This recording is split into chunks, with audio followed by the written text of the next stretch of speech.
Hi all and welcome to another episode. I had a bit of a break, 3 days, 4 days, of the Truth, Honour and Integrity Show. My name's Thomas Williams. What have we got this week? Well, I'm going to say a couple of things that I've said before because it's important to reiterate straight off the bat. This is what this show will be about. There will be a shift in focus, but it's what's required. But I put a piece out this week, and the opening line was, "The illiterate for this century will not be like the last century for those who couldn't read or write. The illiterate for this century will be those who cannot unlearn the lies they have all devoured in this and all other centuries. This century will unravel and unveil the lies, deceit and perpetrators of crime against humanity, and ignorance will be a choice." And the other line is important. "Immigration of the future will not be country to country, but from their world into ours. That will become more visible over time."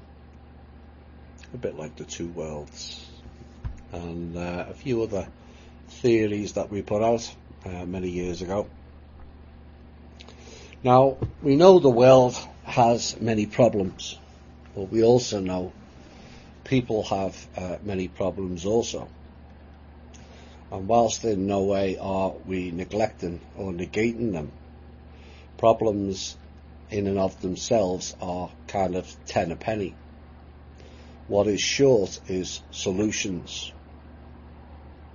Solutions are what ends or mitigates the many problems the world faces. And that is what is required going forward. Solutions and a focus of how we the people will take things forward, not backwards. Now, before we get into the show, there's quite a bit about THI groups coming up. That's what I said, the shift in focus. In the show back in September of 2017, I made a statement that turned out to be not correct. Either the background of it or the gist of it. The where or why it was said has no relevance or mitigation at this point in the now. But I made a statement that was proven to be wrong, and I will apologise here and now to Danny McKenney and also her friends or followers. Next piece I want to get into is a couple of members did what they thought was a good thing to do, and I'm not. There's no criticism of that whatsoever.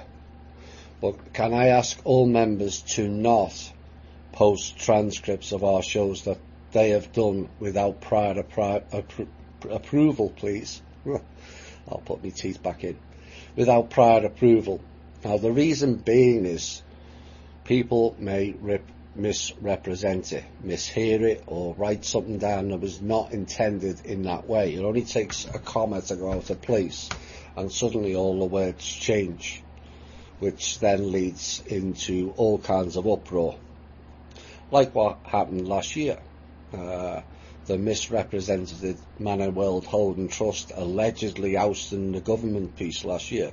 It was not what was said, and that was twisted, and that was a simple mistake by one of our members, and it led to all kinds of chaos.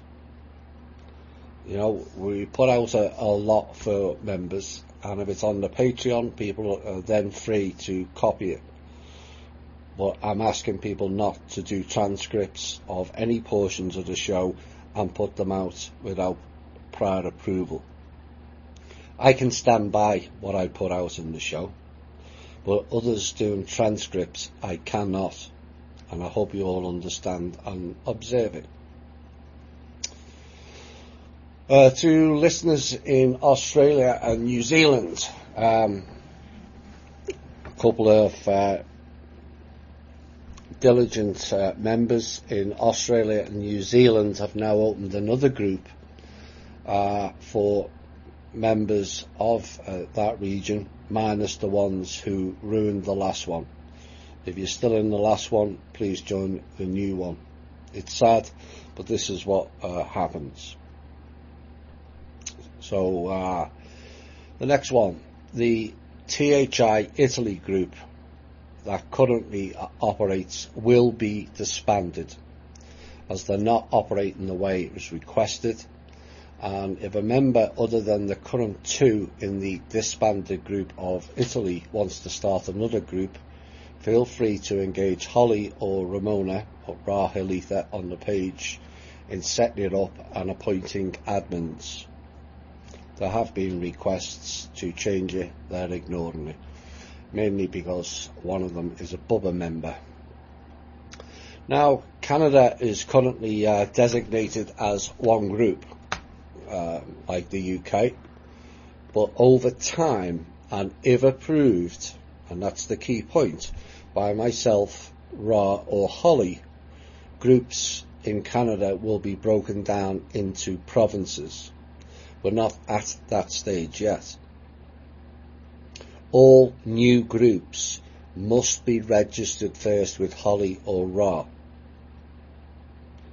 You know, people creating groups and not registering, and then another one creates another group, and another one creates another group, and we lead to chaos. And the idea of creating groups not based on the original policy is what caused all the issues at the beginning with you know who.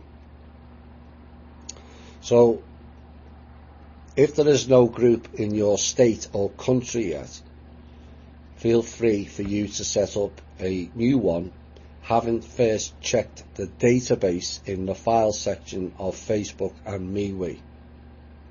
Then contact Holly or Ra for details and register in your group. This is to prevent double entries in the same state or same country. It just creates too many issues. We only need one per state and one per country for now. Each group in the States and Canada must have Holly or Ra as an admin. If that's not done yet, please correct it. As for the rest of the world, Alan James must be an admin in all of those countries. If it's not corrected, those countries will be deleted from the database and we'll create a new one.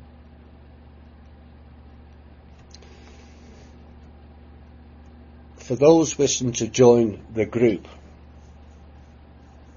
or the Facebook or MeWe group for that matter,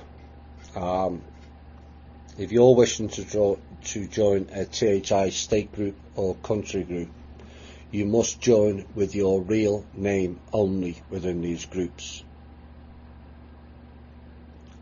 I have instructed several leaders that if people apply with fake names, leaders and admins will deny you joining this group. It is important going forward.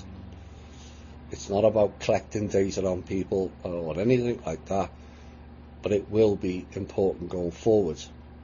You know, at this point, there's no need to hide your name or go under a pseudonym. First and last names are needed, and you can add a middle name if you so choose.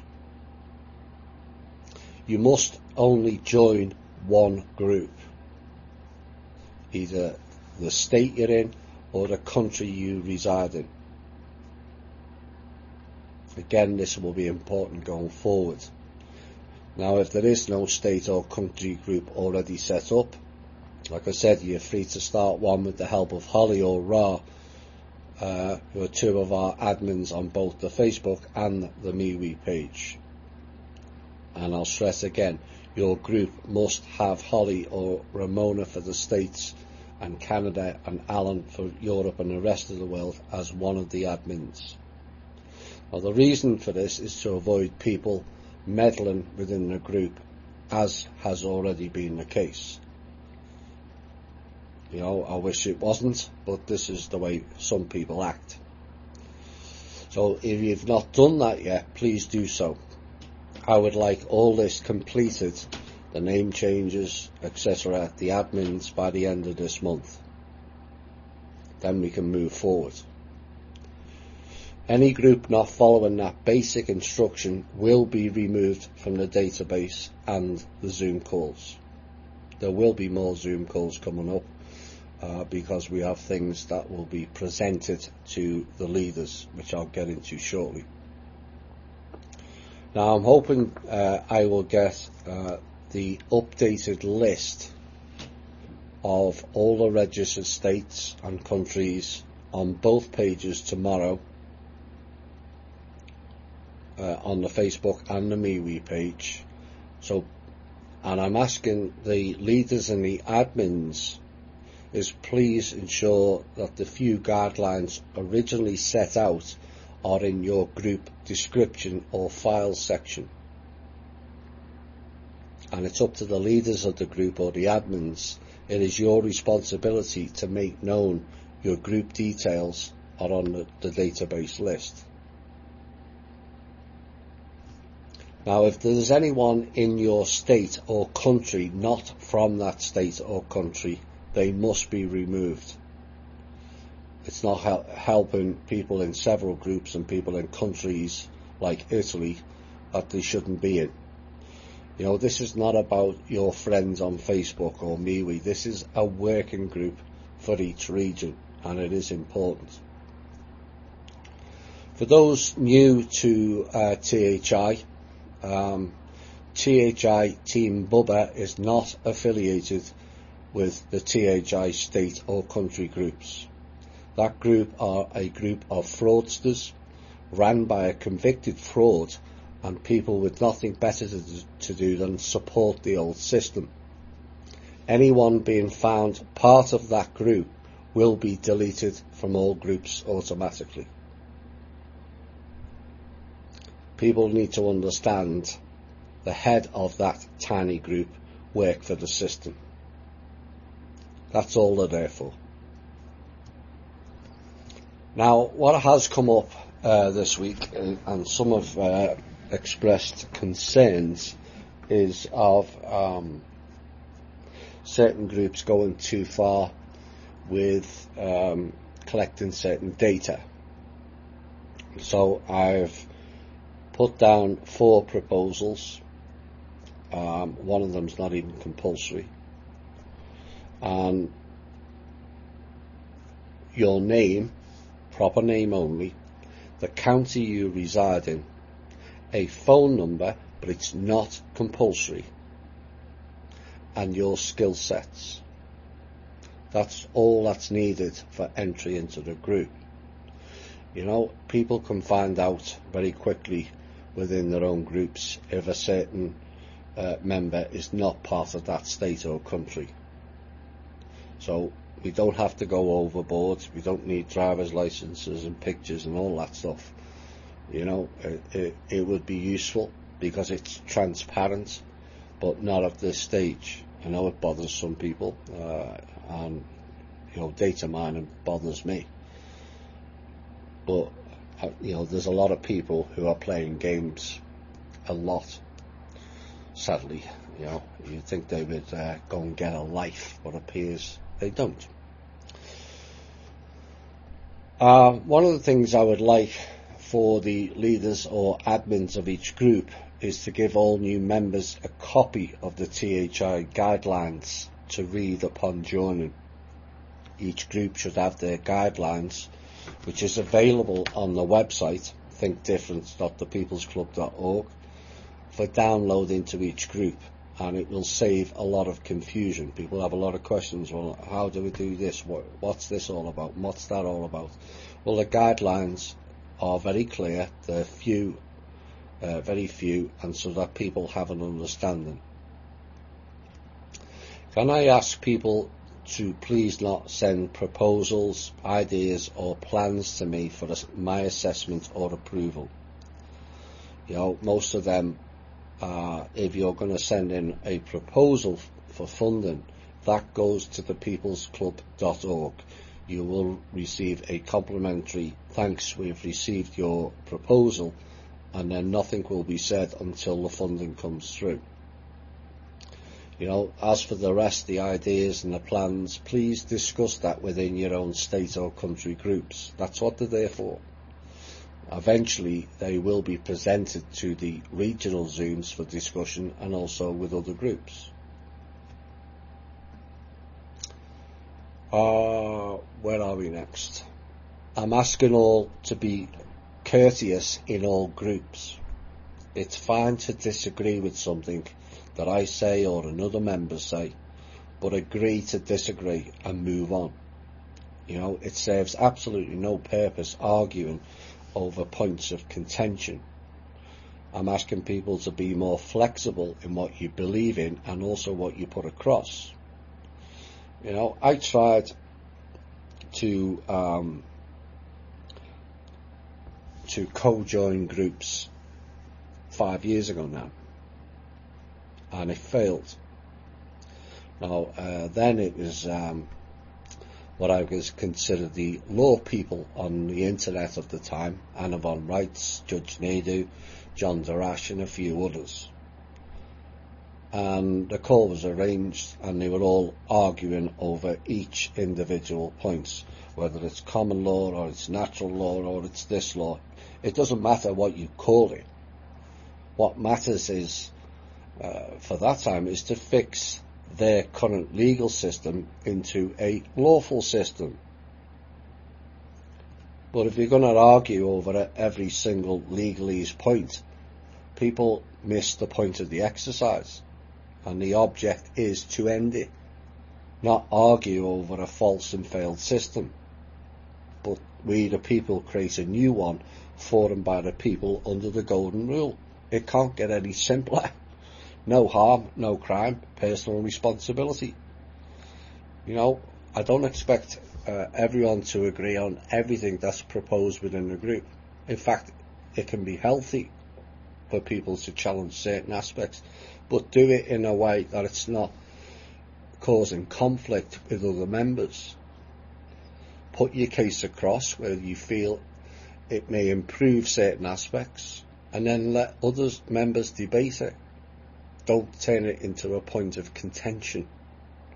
There's too much arguing over rather basic and minor details and a miss in the bigger picture.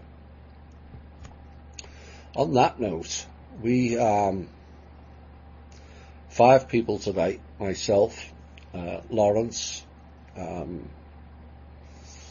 Mark Lacasse, Alan James, and also Liam Torrance, spent time today discussing providing the basis of the People's Club and how it and the funded businesses should operate in conjunction, not only with the People's Club but also with each other. Now, these will not be competing with each other businesses. That is the old way. The new way is ensuring all businesses that are funded or helped by the People's Club is that all businesses and staff thrive and prosper. That's the difference between the old model and the new way. Now, once that is completed, it will be made into a video and presented to all state and country groups, and will be placed on the website for all to not only observe but to learn and understand the principles behind it. Now, the difference is we're going from a corporate structure to a cooperative. It's not new, but it is a better model than the harvesting entity known as the corporate structure. Now, over time, these discussions, it can be fine-tuned here and there, but for now what we're doing is laying down the foundation of it. Then we'll get into the tasks of filling out the details of projects, ideas, plans, structures, etc., etc. And hopefully we are working towards having it available on the People's Club website by the end of next week. Then the next phase to do will bring in more people who will have more involvement in it. It's not just us five. In fact, you know, I'm not really that business minded. I have ideas and I have visions, but there's other people who are far more specialised and specialist than me who can come in and add to the discussion, whether that be in the field of which businesses to go forward with, how would you run your business, etc, etc, etc. What we're looking for is everyone to have their say in it. So that'll be the next phase, is what should we be promoting or funding as the first phase businesses. That's something everyone can get involved in. So once the first phase is done, we will present it on the website, but also a Zoom call with the leader of each state or country. Only one person per group, please, at this point. It will then be then asked for the presentation of the guidelines in your representative state or country, to play the presentation and discuss it amongst you. Then come up with anything based on the guidelines you feel should be added or enhanced, and then we can move on to the next stage. Currently, as if I haven't got a lot of time, I'm also working on my own rather detailed, multifaceted project, which will be along the guidelines of the People's Club Village.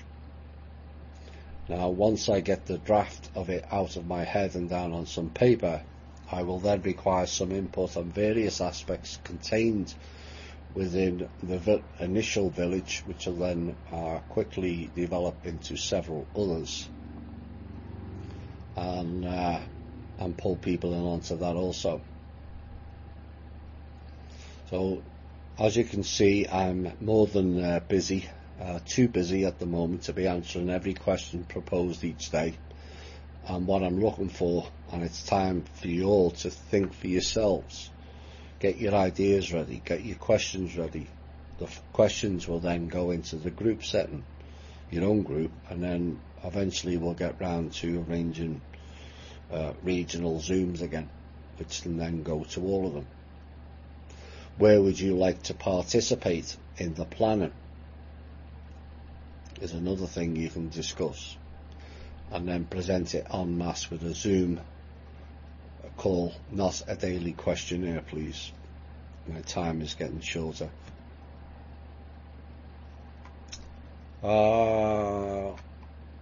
One thing left before I go into some news. Changes within the group will be observed as to where people are at currently.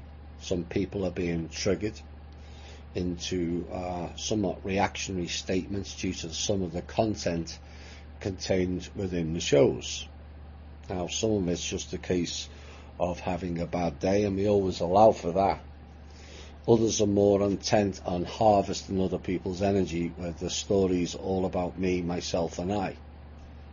And we all do that at times, but when it becomes the normal mode of chatter, it can be wearing to other members. Please observe it. Of course, we've also got a ramp up of agents within the group stating one thing and pretending it means another. They may get away with that contradictory narrative in another group, but not this one. So expect to see some more of these type of people in the coming weeks. Why? Because we are forming a larger group with better thinking is why. They hate it, and it terrifies them. And what's more, they know they can't stop or control it. Only we can give them that. So what they're doing now is sending disruption agents in to create division where there is none. We've probably removed more of these type of people in the past month than we've removed in the previous 3 years. Is it a coincidence? No. There is a concerted effort currently going on, and Randy and Alan will tell you the same, to fracture the groups ongoing now. They do not like we are combining.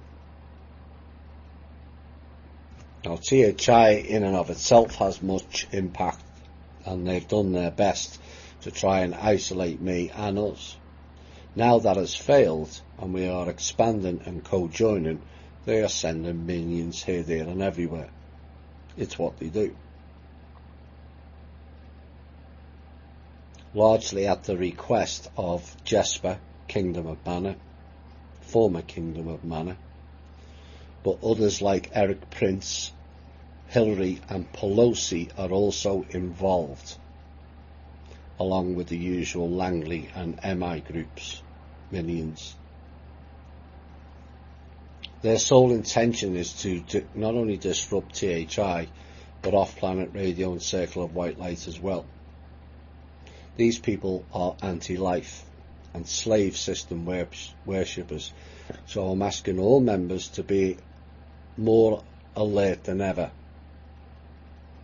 They just don't like us all working together, because that doesn't fit their fear-based narrative and their divide and conquer programs, you see. This week they rolled out the latest comedy act, Kent Dunn, pushed out onto shows just to create division. Although, me personally, quite why people listen to him is beyond me, but there you go. Mr. Dunn was sent out twice this week, and has pushed out a script based on lies designating to create doubt and or division.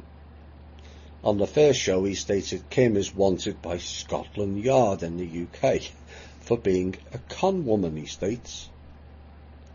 And yet predictably, like another certain tiny group not so far from here, they presented zero evidence. Only a statement. No evidence whatsoever. It's a typical clown-based tactic. Now, for those that don't know, Kim hasn't been to the UK since 2009. So you have to ask, it would seem rather incompetent on behalf of Scotland Yard to not capture her after 10 years, would it not? Particularly since she is known, and her location is known, to every single agency on the planet. And yet Scotland Yard hasn't picked it up. Well, what the clown parody act Mr. Dunn doesn't realise is Scotland Yard are an internal investigation unit, not international. Oops. So if she was a con woman, Mr. Dunn, she would have been wanted by MI6, not Scotland Yard. What I can say is several agencies have ran hundreds of thousands of profiles on Kim, and much to the chagrin of most of them, nothing came up. They also did it to me, and again, nothing came up. So what they do is they send people out to make shit up and hope it sticks. Nice try, Mr. Dunn, but it failed. And then he comes on show 2 with even more bizarre and hilarious comments. One wonders who writes his scripts. Perhaps it's his channeler buddy Sam Muggsy, who knows. Langley 2 agents. But according to the world of Kent Dunn, he was asked where Drake Bailey is these days. Drake of Cosmic Voice. And his response was, he's working with Randy Morgans and Off Planet Radio. And also with me. Oh dear. Nearly 2 years of shows they had with Drake, and they haven't worked the man out yet. Drake's pride will not let him back down and bring me on his show. Although he did ask Randy to go on his show a few years back, but Randy decided against it. But the very fact that he mentioned off-planet radio. People know my connections with him. You know, I'm just surprised he didn't say circle of light, white light as well, because that's what they're getting at. They're trying to break the groups. Otherwise, why make up a blatant lie that Drake is working with Randy? This is why we are combining people.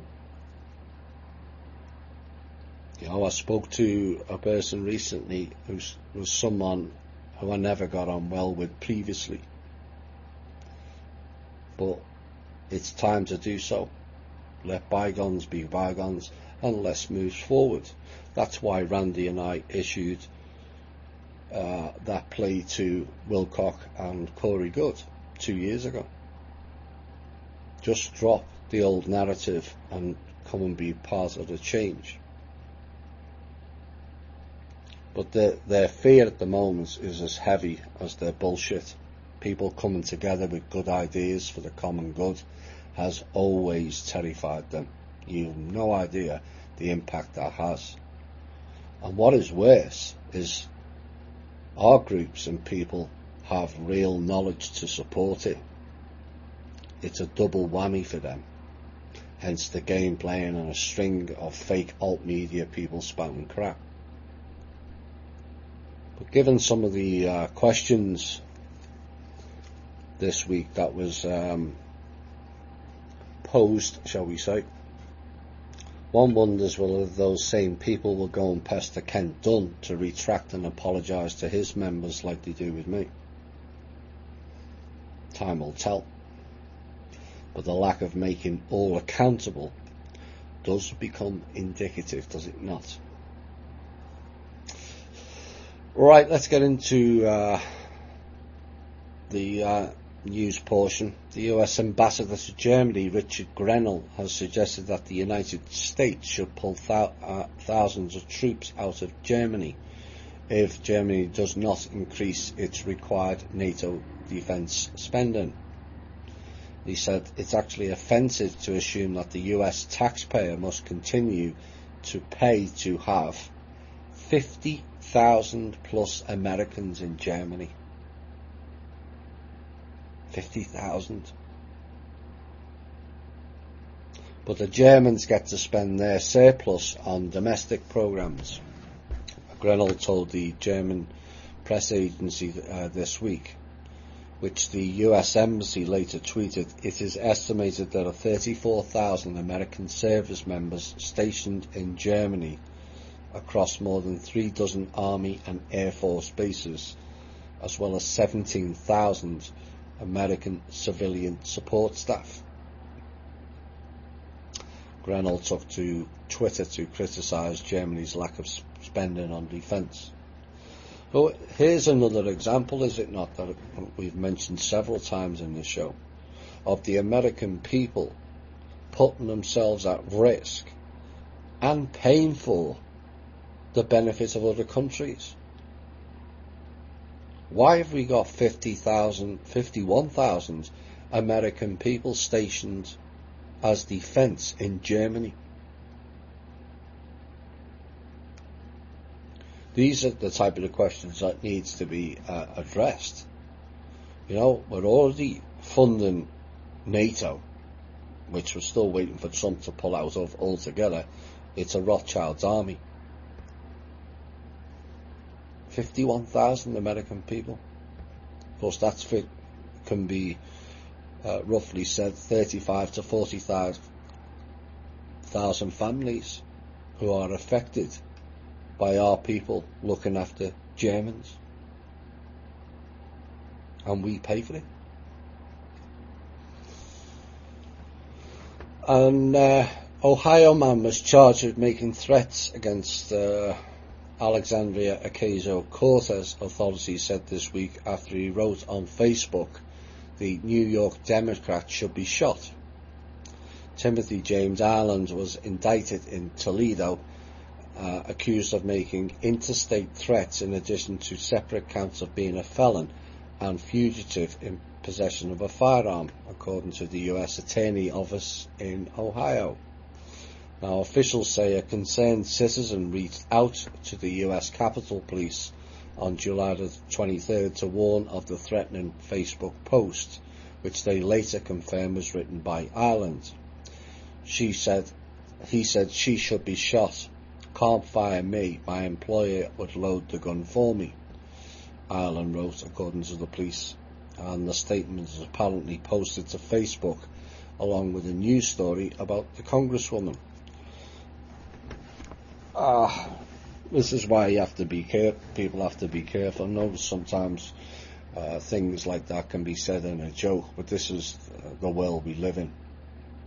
We the people will get pulled up, and yet I could probably go and check and cite several items where politicians themselves had said something similar against the president, and yet nothing happens. Pelosi was involved in a plot to blow the Capitol building up. Why hasn't she been brought in yet? Like I said, I'm not condoning what he said, but it could have been said as an off-the-wall comment that could be quite easily investigated and realised he's not a threat, and a warning. You don't need mass police turning up. But there's quite a conflict here, is there not?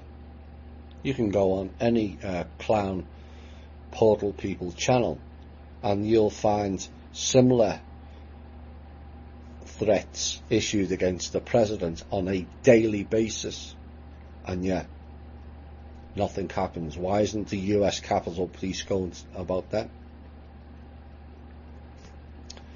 5 people were killed and 3 injured following a rocket explosion on a naval test range base in Russia last Thursday, and state nuclear company Rosatom said that the accident occurred during tests on a liquid propellant rocket engine. Now, 3 injured staff members suffered serious burns in the accident, and authorities have previously said that 2 had died and 6 were injured in the blast at Neon Oxa. I've said that right. The company told Russian media that its engineer and technical team had been working on the isotope power source for the propulsion system. The Neon Oxa site carried out tests for virtually every missile system used by the Russian Navy, including sea-launched intercontinental ballistic missiles, cruise missiles, and also anti-aircraft missiles. And authorities 29 miles east of Neonska said that radiation levels shortly after the blast were higher than normal for around 40 minutes, but returned to normal afterwards. Amazon again has pledged to investigate allegations that hundreds of teenagers are working illegal hours at a Chinese factory producing its Echo devices. And a new report by China Labour Watch claims that more than 1,500 interns were manufacturing the smart assistants, oh dear, spying objects is the correct term, at a factory run by supplier Foxconn. And the teenagers aged between 16 and 18 were reportedly pressured into working 60 hours plus a week and also night shifts. Now, Foxconn predictably pointed fingers elsewhere and blamed local managers and vowed to improve monitoring of staff. Now, the company, which makes products for a number of technological giants, has alleged that they have now fired 2 senior staff members at the site in Hengyang, and this is the latest in a string of controversies surrounding working conditions at that particular manufacturer, which is headquartered in Taiwan. Now, back in 2017, it emerged some students were working illegal overtime at another Foxconn facility making Apple iPhone 10s. You know, it's like what I mentioned last week. You know, you can buy a smartphone for $60, Samsung's like, and right next to it is another one for $1,079, being done by children. That's something we can change. We're not buying the higher priced phones. If we don't buy them, they can't sell them, and then they'll have to give us a phone that's more suitable. That's the change we can make. On the streets of Srinagar, Kashmir's biggest city, security officers tied black bandanas over their faces, grabbed their guns and took positions behind checkpoints. People glanced out of the windows of their homes, afraid to step out. Many were cutting back on meals and getting hungry in what is now turned into a bit of a war zone between Pakistan and India. And some of the city has now been placed in lockdown, and also the wider region as of last Saturday, which was a day after a huge protest erupted into clashes between Kashmiris and Indian security forces. Shops were shut, ATMs had run dry. I don't think that's the same reason, but and just about all the lines to the outside world, internet, mobile phone and even landlines remained severed, rendering millions of people out of touch. Again, I don't think that's particularly linked. I think there's other details to that. And people who did venture out said they had to beg officers to cross a landscape of sandbags, battered trucks and soldiers staring at them through metal face masks. Several residents said they'd been beaten up by the security forces for simply trying to buy necessities like milk and bread.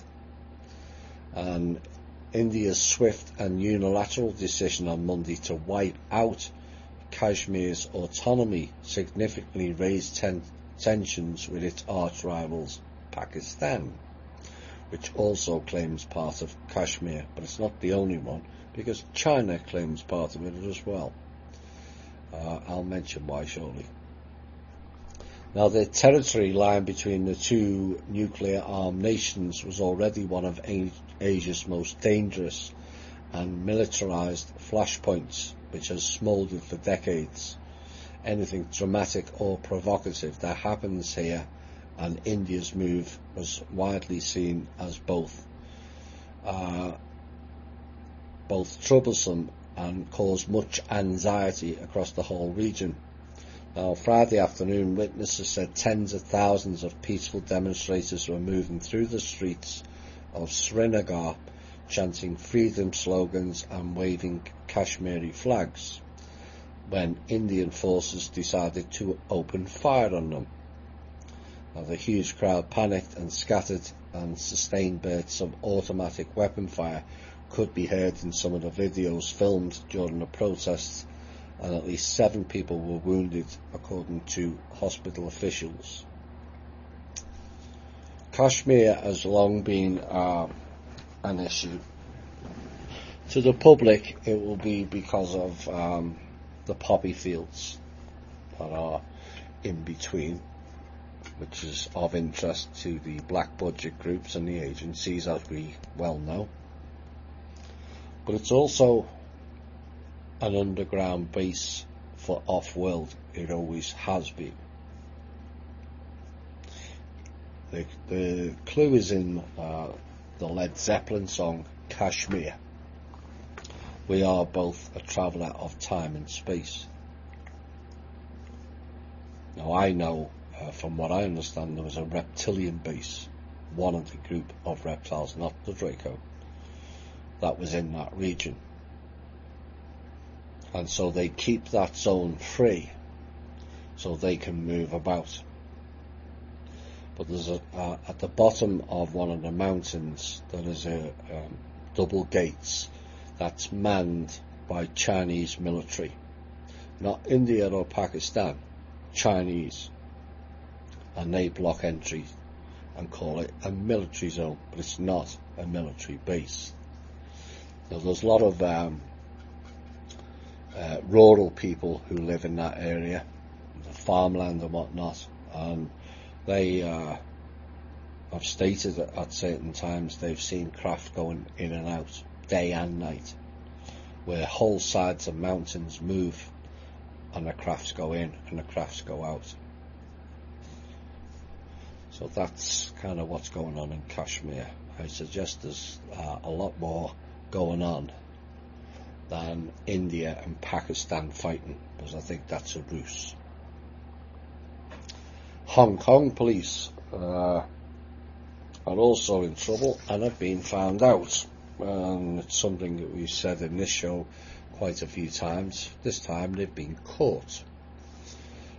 But the Hong Kong police have admitted deploying officers disguised as anti-government protesters during mass unrest that rocked the city last Sunday.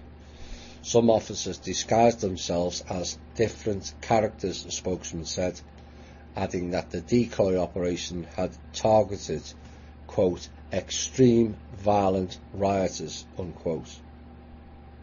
Now this comes after a video surfaced showing suspected undercover officers making arrests during Sunday's clashes, and protesters have now called for an inquiry into the actions of the police. Now, Hong Kong's mass demonstrations and unrest show no sign of abating more than 2 months after they were sparked by a controversial extradition bill that has since been suspended. And on Monday, protesters occupied Hong Kong's international airport, forcing the cancellation of flights.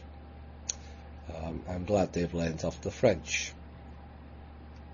That's what the French do. Or they get trucks to drive alongside each other on the interstate, or the motorway they call it over there, and just drive at 2 miles an hour. You block traffic, you cause a lot of trouble and a lot of delays, and it does have a financial impact of people doing business within the city. That's how you shut them down, cut off their supply. But the authorities say flights are now resuming. So here we go.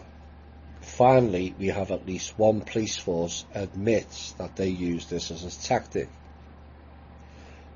But don't believe the BS that comes out of their mouth, that they're targeting violent protesters. The reality is, as seen on several other videos in France and America, they are the ones that are the violent protesters. They're put in there to stir things up.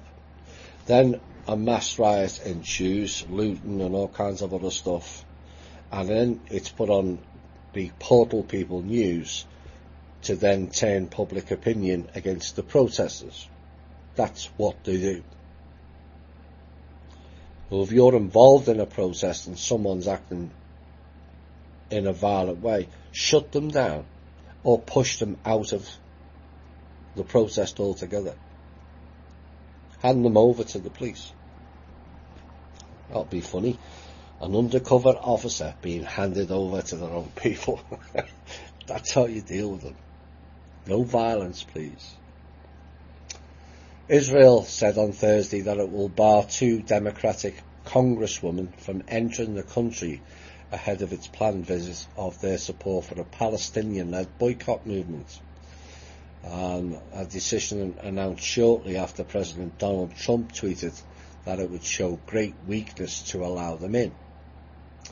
The move to bar Republicans Rashida Tlaib of Michigan and Ilhan Omar of Minnesota from visiting the close American ally appeared to be unprecedented and marked a deep foray by Israel into America's bitterly polarised politics, like they've never been involved before.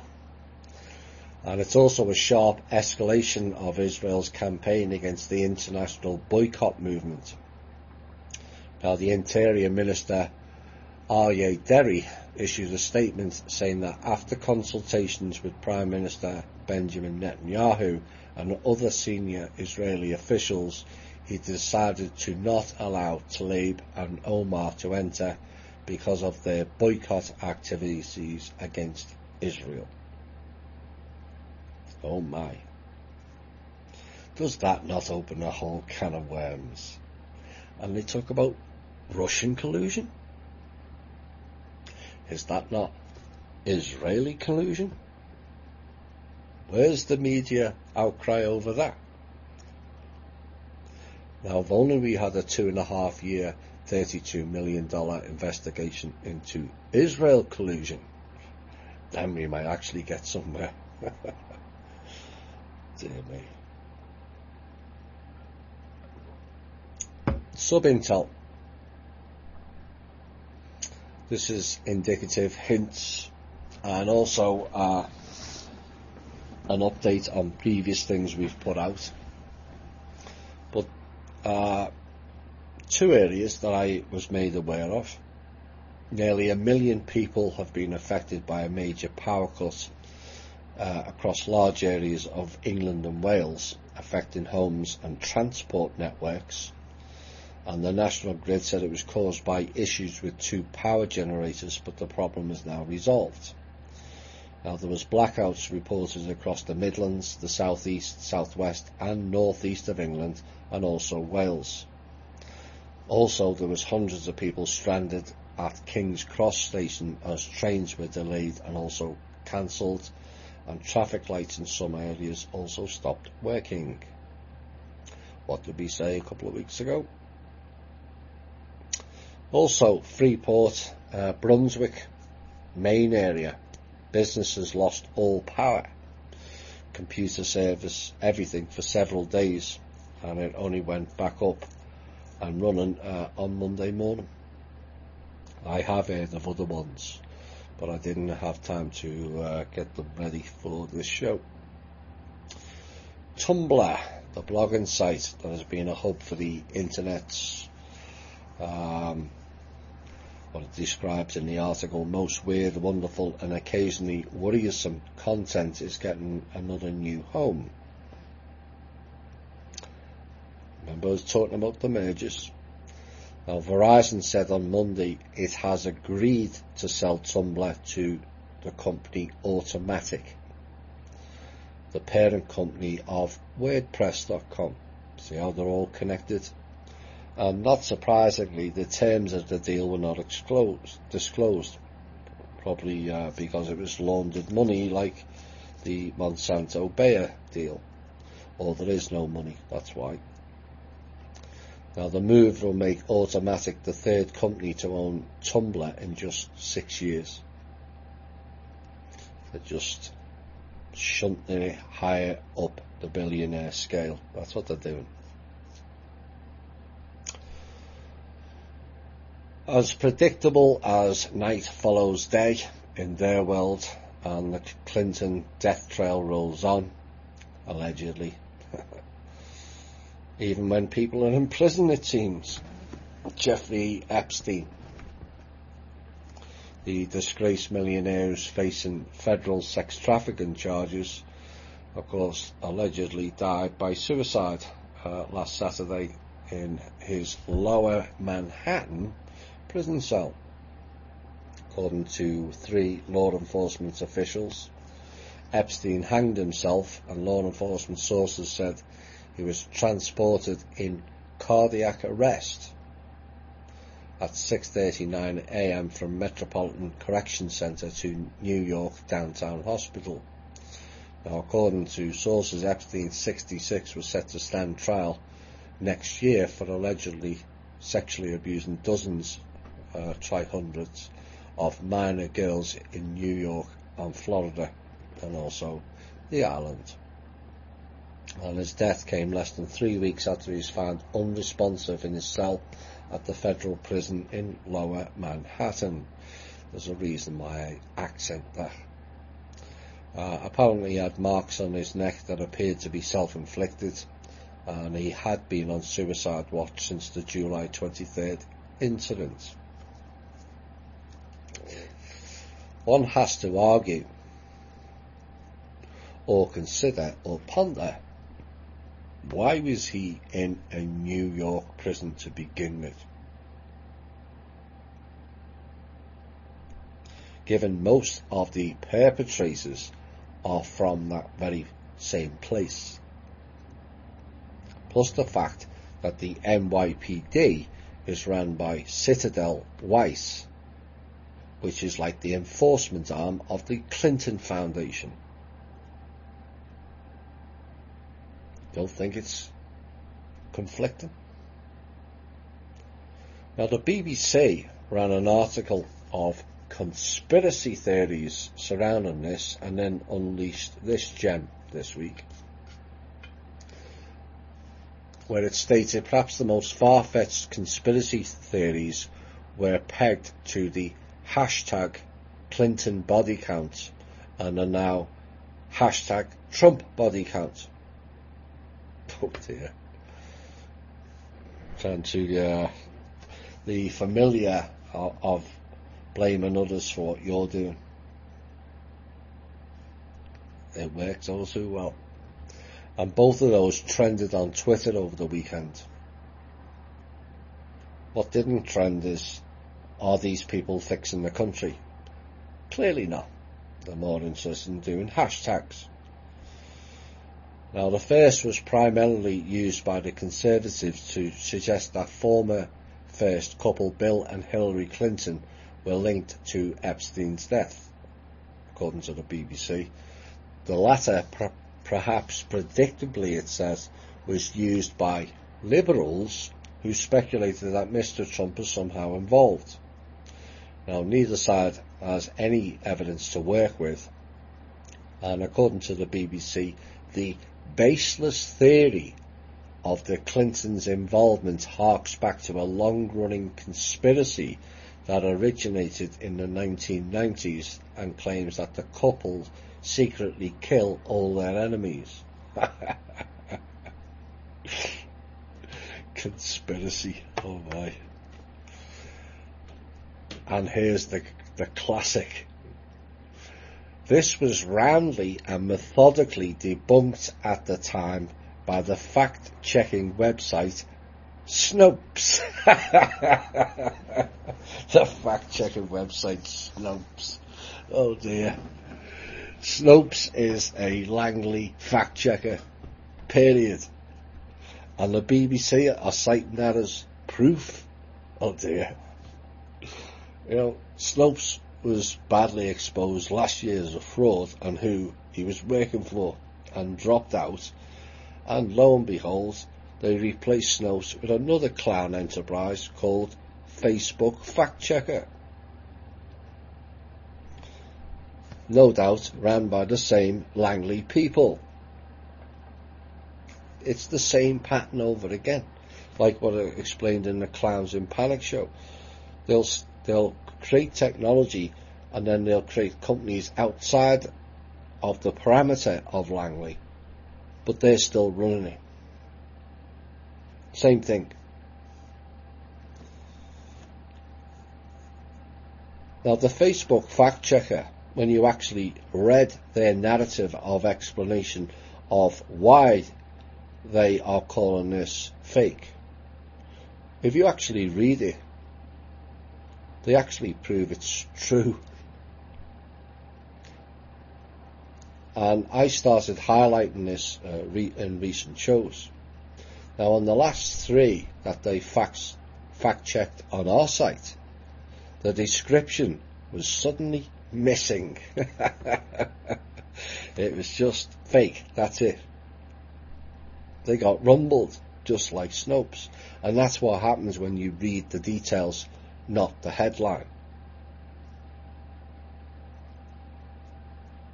It's all there. But the BBC will have to come up with better script writers. As to me, they're getting as embarrassing as the Clinton News Network by the day. For those that don't know, the BBC is run by MI5, MI6, along with the Blue Dragon Group, whose leader is entity known as Hillary Clinton. and this is why they are pushing anti-Trump rhetoric on a daily basis on the BBC website.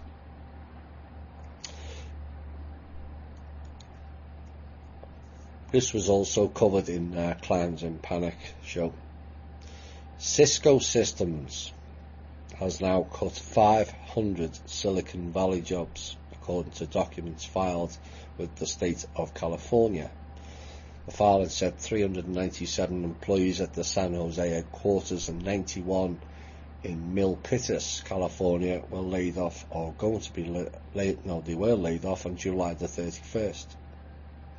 And the jobs cuts were mostly in engineering roles. I would expect you're going to see more of them. The Dow this week dropped more than 800 points in one day, while the S&P fell 2.7%, Nasdaq 2.9%, and the CBOE Volatility Index, which is Wall Street's fear gauge, jumped to a high of 22 yesterday. Bank stocks led the declines as it gets tougher for the group to make a profit lending money in such an environment. They are telling you they can no longer lend money, which is what this show's been telling you for a while. They can't lend no money since the credit lines they were using to keep themselves afloat were blocked due to negative liquidity. They cannot issue credit lines until they bring their banks into liquidity, which is not going to happen. And so lending has crawled to a halt.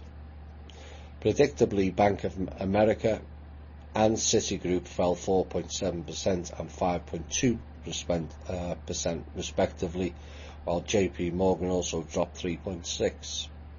No surprise there with them three. Now the SPDR and S&P Regional Bank ETF is also down 2.9% and said that the US equity market is now on borrowed time after the yield curve inverts, according to a so-called expert from Bank of America, if there is any. So the equity market is collapsing. In other words, they've got no liquidity, which is, again, as I say, this sub-intel is indicative. Now, investors are increasingly worried about a global economic slowdown as weaker than expected data in China, which we have mentioned off the cuff recently also, deepened the gloom in the world's second largest economy. Data published yesterday showed that the growth of China's industrial output slowed to 4.8% in July from a year earlier, and is the weakest growth in 17 years. That's the second figure of China in a week, where it was the weakest in 30 years. I can't remember which piece it was. It was in last week. It was the worst data figures for 30 years. Also adding to the fears is Germany's, quote, negative GDP print. Yet again, they're telling you they've got nothing. Negative GDP. No liquidity. Which has raised the risk that Europe's largest economy is on the verge of falling into recession. No, it's already in the recession. It's been in recession for the last 11 years. Don't let the clown and portal people, so-called experts, tell you any different. It's all an illusion. The Eurozone also, GDP, only grew by 0.02% on the last quarter, which is a significant slowdown from the 0.4% growth, less than 0.5% of growth.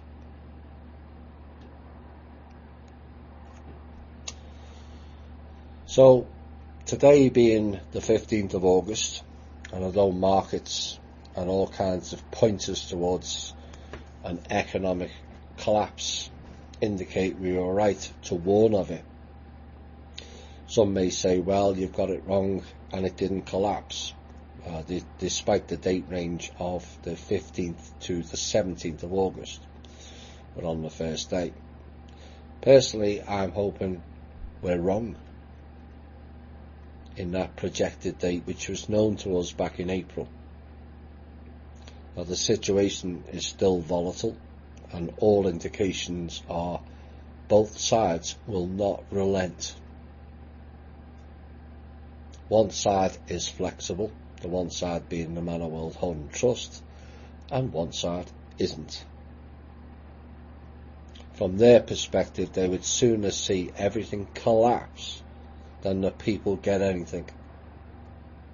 That is who they are and how they think. Child-minded. If you don't play the game my way where I win, we're taking our ball away. Carry on. We can wait. You can't. Now, we will push on privately trying to provide solutions, but some won't budge, some won't act, and some are in fear and panic mode to do anything as it stands. Whether it comes on the 15th, 16th, 17th or the 31st or September, it will come. There's nothing left. The last paragraph told you that. Germany's negative GDP. That's the country, not a bank. And I hope all our members are prepared to get cash. You know, it can happen within the hour. Because once it goes into a repeat of what happened in France, and suddenly it goes viral, and people start heading to the banks to get the money out. Good luck with that.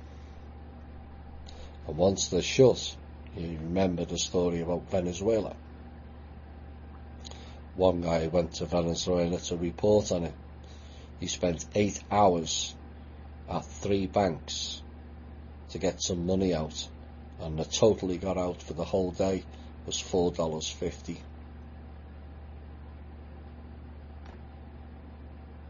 It's collapsing. We've known it for a long time, and I'm hoping there's a solution found, because it will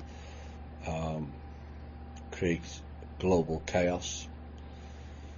You know, for those of you listening to last Saturday's show, it lays it all out, what happens if that event takes place. It will get ugly, badly ugly. So we'll fight on. Right, we're going to have a music break, and we'll be back with a different bit of intel, shall we say, this week.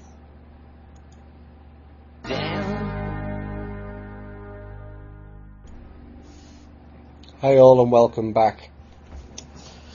This next piece is fairly lengthy, and so there's no other intel. There's enough hints in the sub-intel as to what's going on. But the latest clown who is going to deliver the fabled RV on behalf of these masters, the Rothschilds, is Peter Ellerman, aka Jesper. He are formerly of the Kingdom of Manor. Now, Mr. Ellerman has sights on replacing John von Wright as the new Pindar, head penis. Quite why people fight over that is beyond my understanding. So this is will be a message to the heads of state that are listening. I know who you are. But this was issued to Jesper, aka Peter Ellerman, with the Danish passport. I don't need to put the number out. and relating to Kimberley and Goguin, Manor World Holding Trust and the Global Intelligence Agency. This was sent to him directly and recorded back in December of 2017, which he's now denying, and it is as follows.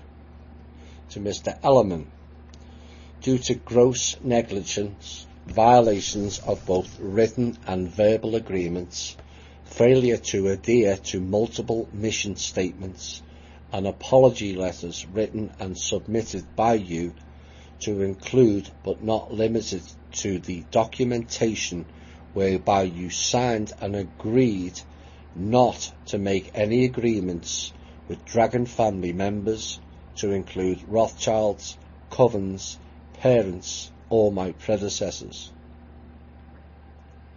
Let it be known to all parties from this date, which was December the 15th, 2017, which he keeps denying, of this cease and desist, that I, Kimberley Ann Goguin, acting as trustee, signatory, owner, custodian and principal of the Manor World Holding Trust and all of its former names, and as a director of the Global Intelligence Agency, hereby advise you with immediate effect I have terminated and withdrawn you from all activities, appointments, instructions and involvement with you. You are instructed to cease and desist, effectively immediately, any further communication referencing my name, the name of the trust, the assets of the trust, the country code, the documents and any and all appointments, service provider agreements, letters of authority, etc. previously issued and authorised by me. 1. Immediately cease and desist, confirming or indicating that you have the capacity to act on behalf of myself or the Manor World Holding Trust. 2. You will cease to distribute or keep any documents bearing my name or the name of the trust or the name of the Global Intelligence Agency. 3. You will notify all parties involved in your activities of this cease and desist. And 4. Refrain from communicating and contacting me with regards to any business or interests of the Manor World Holding Trust, myself or the GIA. I hereby confirm the below points of note. 1. All codes, drawing rights, the system access has been completely terminated. There are no codes, drawing rights in your possession which are active as of this date. Your appointment to the GIA has been revoked and all clearances terminated. Your appointment as a service provider has been terminated. Your right to claim access or affiliation with any account asset of the trust, such as the account number MLF 1140209870702 and any previously issued codes or drawing rights issued by me to you and used by various members of your team must also cease and desist immediately. You must notify any and all members of your downline, team, countries, etc. that your position or positions have been revoked and you no longer work with the Manor World Holding Trust, to include but not limited to the D team, any and all brokers, intermediaries, any officials of the Kingdom of Manor which you have appointed and I did not authorise. I, Kimberley Ann Goguin, have withdrawn completely from any affiliation with the Kingdom of Manor, both personally and acting as the Foreign Minister of Kingdom of Manor. All rights, privileges and treaties of the Kingdom of Manor shall be revoked by separate treaty cancellation and attached hereto. due to failure to perform under the service provider agreement and any and all other agreements, and making agreements with third parties on my behalf which were not authorised, making agreements with the former trustees and or groups which can be considered terrorist against all of humanity, is considered a complete breach of trust and a violation of what the Manor World Holding Trust stands for.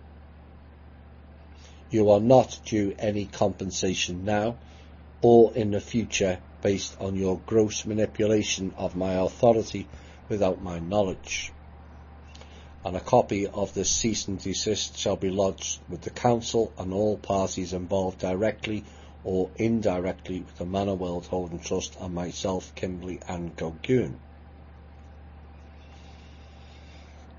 This will be posted tomorrow, by the way, in full. If I get approval, I will also post the Trump sovereignty letter as well. On the same day, notice of revocation of sovereignty and dissolution of all treaties between the Kingdom of Manor and the Manor World Holding Trust. To Jesper Aka Peter Ellerman, Grand Master Knight, Kingdom of Manor. Let it be known, Manor World Holding Trust registered Kingdom of Manor as a sovereign nation on the 24th of October 2016 in order to act as a liaison to the Manor World Holding Trust. The Kingdom of Manor was tasked with establishing a central bank to act as a conduit to the Manor World Holding Trust, and for a time Manor World Holding Trust allowed the Kingdom of Manor to utilise its country code, central bank registration number and all its privileges in order to expeditiously achieve this task. But it came to Kim's attention these rights and privileges have been misused in such a manner that it now considers the Kingdom of Manor an enemy of state, and therefore is revoking any and all rights, privileges. Any and all treaties are now null and void based on the activities of the Kingdom of Manor. Manor World Holding Trust, the Master Sovereign, had signed a strict treaty with the Kingdom of Manor entitled Anti-Collusion and Anti-Terrorist Treaty, which specifically prohibits the Kingdom of Manor and any of its ministry, including yourself, from acting in a manner nor colluding with any party which would have been considered an enemy of state towards the Manor World Holding Trust. Therefore, in accordance with sovereign law, Manor World Holding Trust hereby revoked any and all sovereign privileges and the registrations of the Kingdom of Manor as of this date of this treaty violation notification. Sovereign law has always been administered and overseen by the Manor World Holding Trust with no exceptions. We have considered your actions, your apology letter dated November 2017, and have ruled you have violated natural law and also sovereign law. Let it be known to all parties that from this date of this notice of treaty violation, that I, Kimberley and Gogoon, acting as trustee, signatory, owner, custodian and principal of the Manor World Holding Trust and all of its former names, and as Director of Global Intelligence Agency, hereby advise you with immediate effect I have terminated and withdrawn the Kingdom of Manor from all activities, appointments, instructions, treaties and involvement with you and any affiliated entities. Kingdom of Manor, acting as an enemy of state of the Manor World Holding Trust, is hereby instructing you, Kingdom of Manor and its ministry, to cease, effective immediately, any further communication referencing my name, the name of the trust, the assets of the trust, the country code, documents, and any and all appointments, service provider agreements, letters of authority previously issued and authorised by me. Immediately cease and desist, confirming or indicating that the Kingdom of Manor has the capacity to act on my or the Manor World Holding Trust's behalf, to include any and all assets of the Manor World Holding Trust. You, the Kingdom of Manor, will cease to distribute or keep any documents bearing my name or the name of the Trust or the name Global Intelligence Agency, and immediately file this notification of treaty violation with your ministry or ministries. You will notify all parties involved in your activities of this notice of treaty violation and dissolution of all treaties with the Manor World Holding Trust.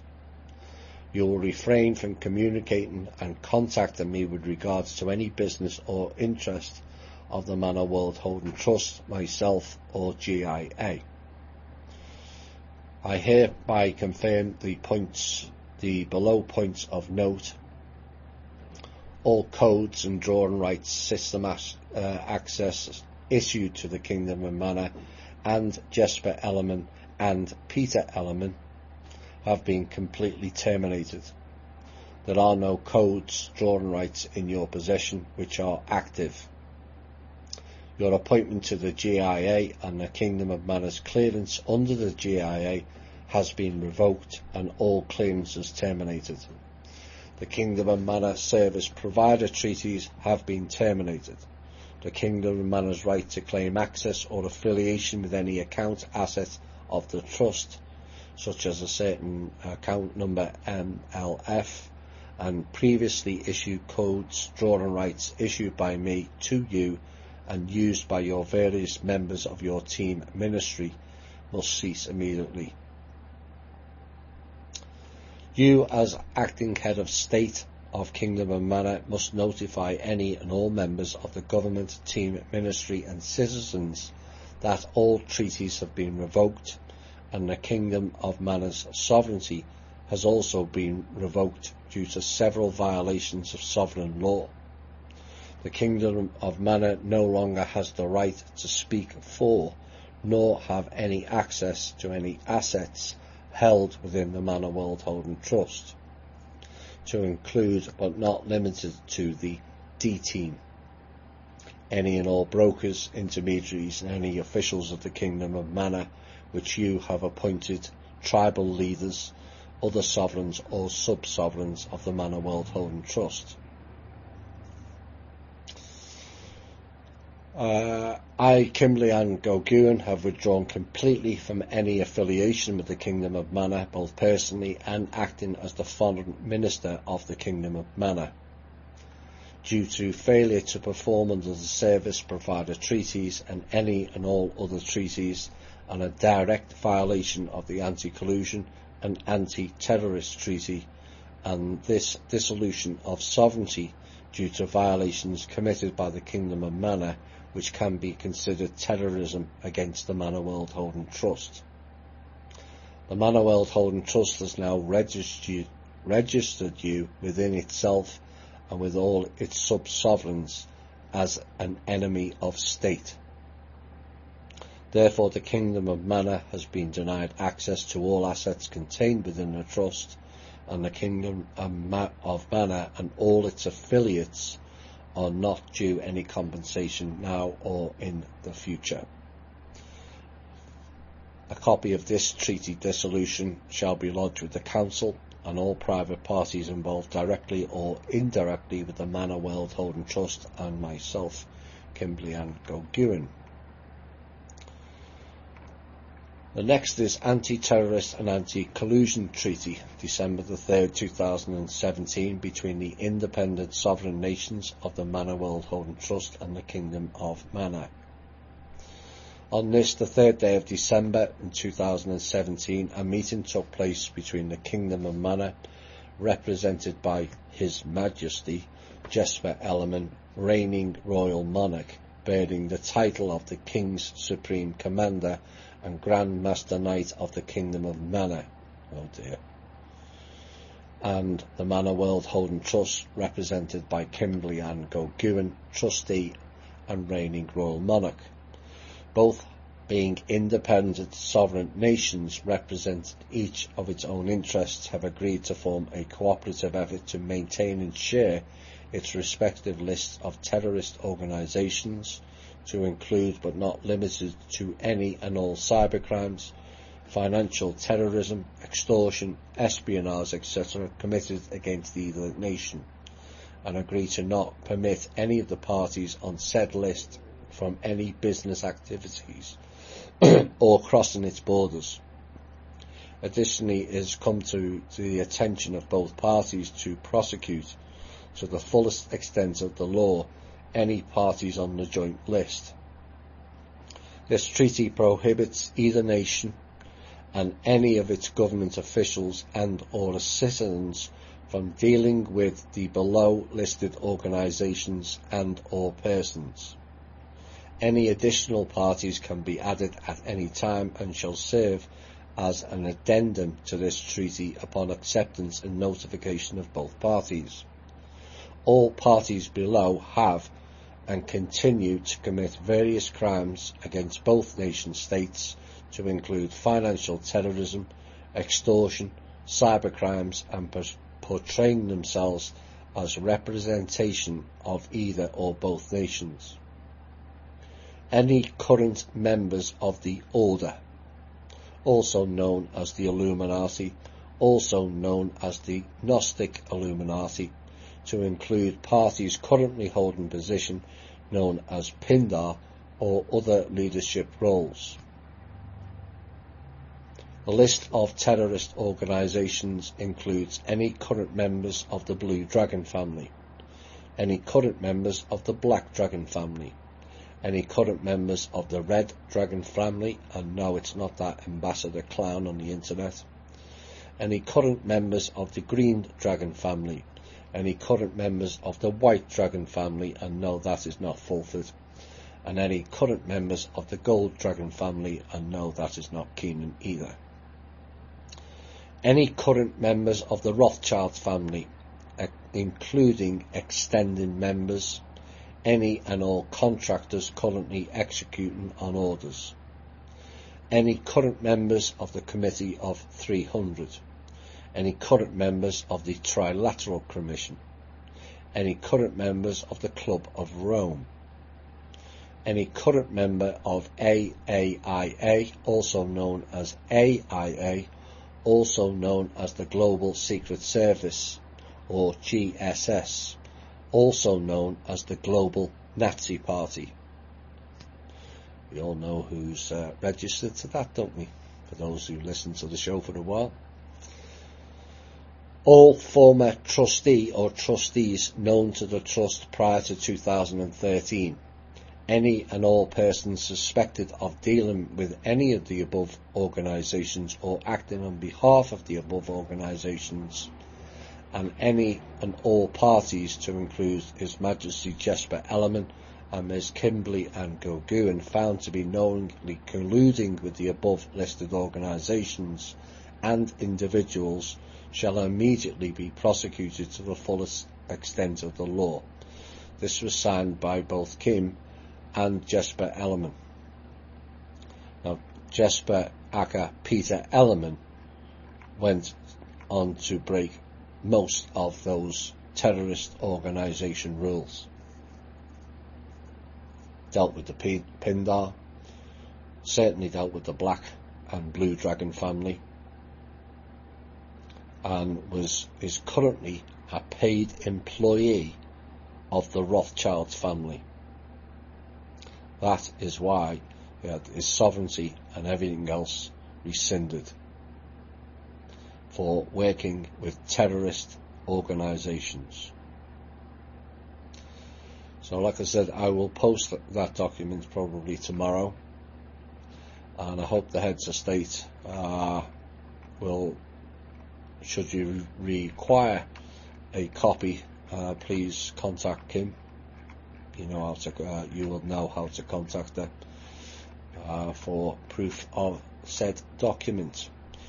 The problem is Jesper thinks he can carry on stating he's the head honcho to add another one of his fake titles of the Manor World Holding Trust, and he's nothing to do with it anymore. They are a terrorist organisation that are going around Africa, South America and several other countries with a fake Kim in tow, Kim lookalike, and stating they are the Manor World Holding Trust. Well, I hope with that letter that will end that sort of nonsense. Pack him up and ship him out of your country. He serves no value. He's working for the Rothschilds. We'll be back shortly.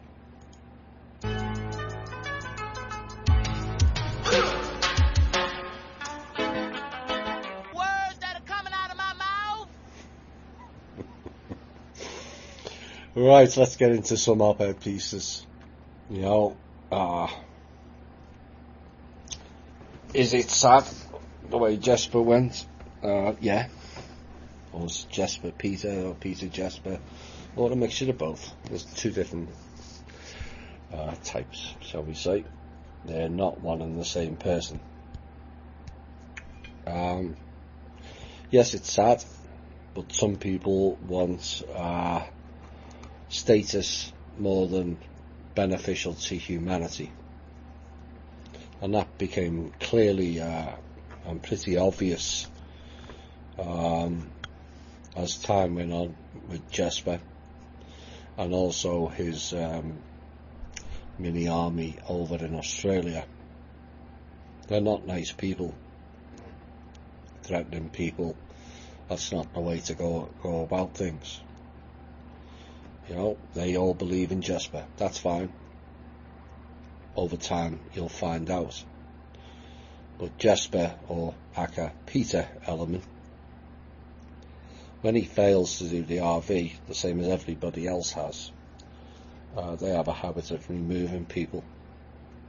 You know how they work, Jesper.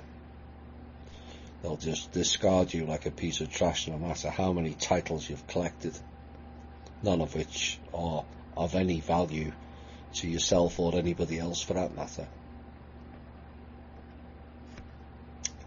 But this is what happens. So the Epstein saga, as mentioned earlier, whether or alive or dead, it really matters not in the scheme of things. Why did they arrest him? Because they had the evidence to do so is why. So the black book, which has already been circulated with all the names involved, you know, has the book died as well? Well, no.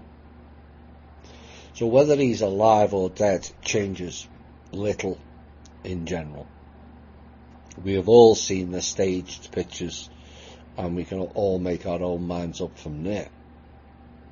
But the three possible scenarios crop up here.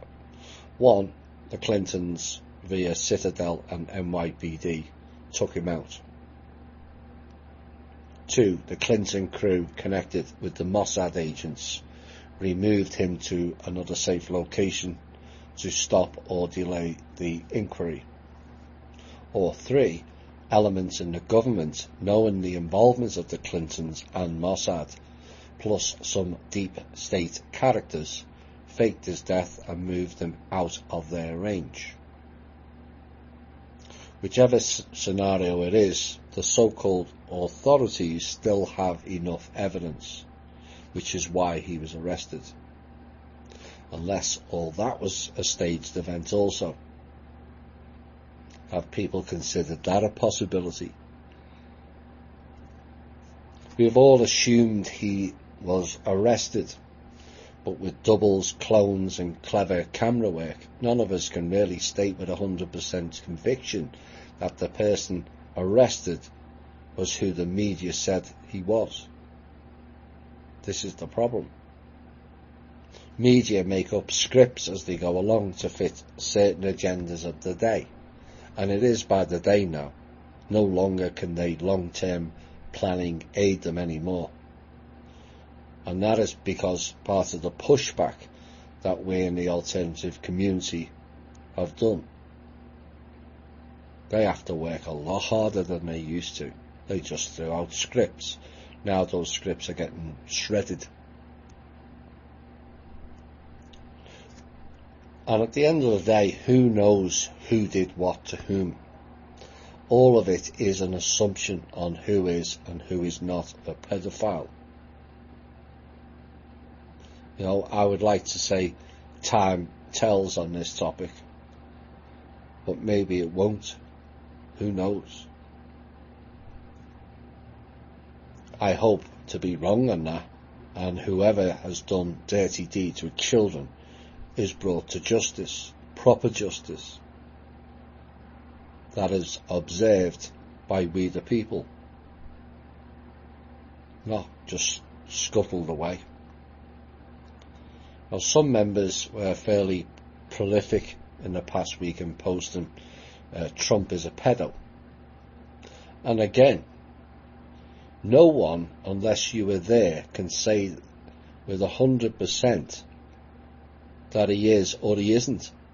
It's all an assumption, which is not fact. And this is how they cause division within the groups, where everyone's arguing over individual points and that they know the truth and those people don't. The point is, none of us do, which is why I said I don't know, but referenced other people. So given all of what I've just stated, should our attention be on this story at all? Currently we have to rely on authorities to act and do their job. We all hope they do. But Epstein, alive or dead, convicted or not, in overview does not and will not change our lives. It just won't. Our focus is on what we can do to change life here and now. We cannot change what Epstein has or has not done in the past. We just can't. We highlight to prevent further children being damaged, and we've made giant strides on that, perhaps more than the alt media realises. The media is rolling us now from one fake event into another.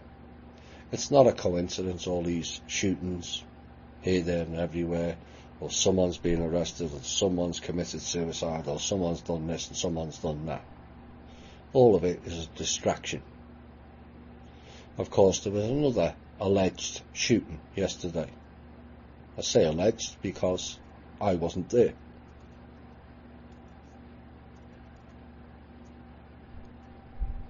So, it was done in Temple Square by the Temple University. Did anyone make that connection and go, think about that? Now, the guy who allegedly shot 6 cops has a history of criminality, we're told, and was known to the police, including narcotics and gun crime. Now, how ironic is it? He called an attorney during the standoff of a company with only one attorney, named Shaka Johnson. Johnson's previous posts were a police officer and a narcotics investigator. Coincidence? You decide.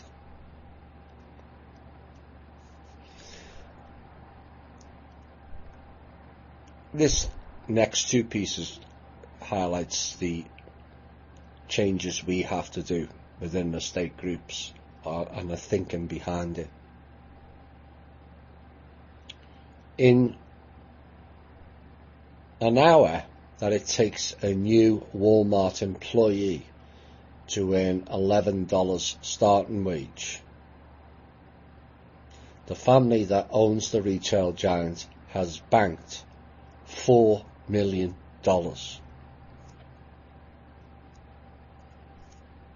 per hour.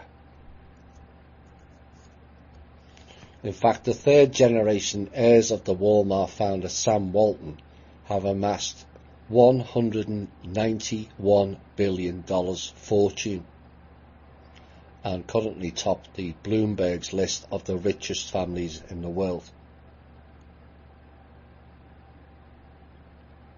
And that has grown by 39 billion since the last year. 39 billion profit in 1 year, and they are paying staff $11 an hour. And this is why the TPC businesses, the People's Club, have to be different. It's all pure greed. Nobody needs 39 billion. All of it's a dick swinging contest, buying out competitors and more control. And the TPC cannot and will not replicate that under my watch. It's not the way we're going to go. The report breaks out that the Walton fortune increases by $70,000 per minute, $4 million per hour, and $100 million per day.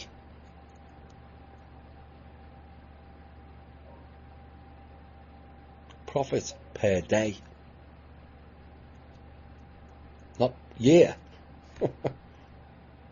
It's obscene in a year, never mind per day. And Walmart rang up $514 billion in sales from more than 11,000 stores across the globe, and the family holding company Walton Enterprises owns a 50% stake in Walmart, which also paid out $3 billion in dividends last year. Yes, $3 billion in dividends to the same greedy fat cats at the top end. None of it went to the staff. And the People's Club will endeavour to limit profits and then share profits amongst all the staff equally.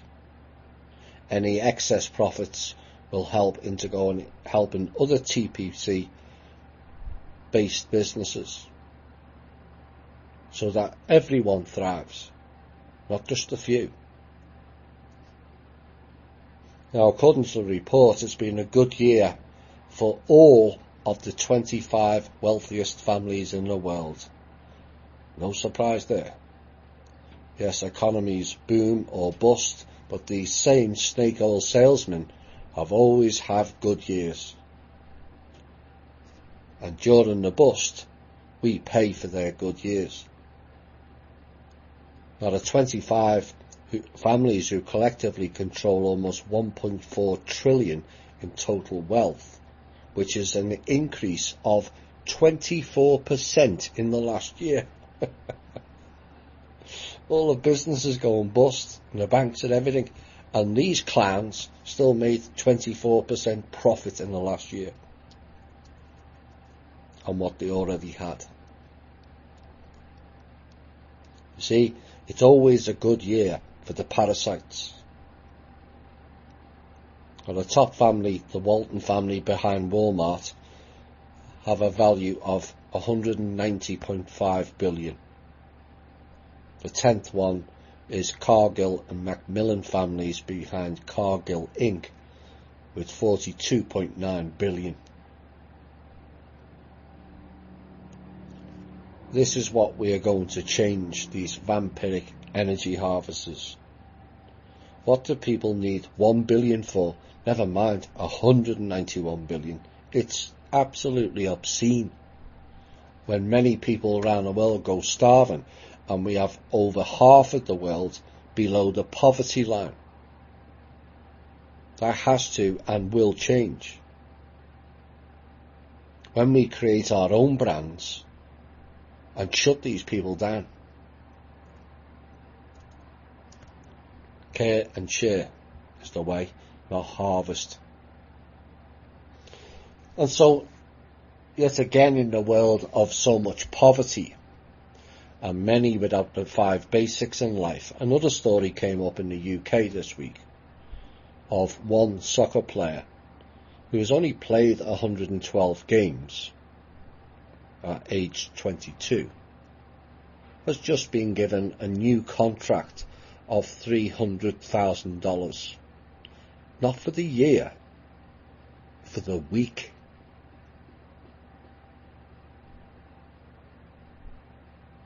Imagine if that was replicated in the real world, where you turned up for work 112 times, which is roughly 22.5 weeks, and suddenly you were given a wage of $300,000 per week.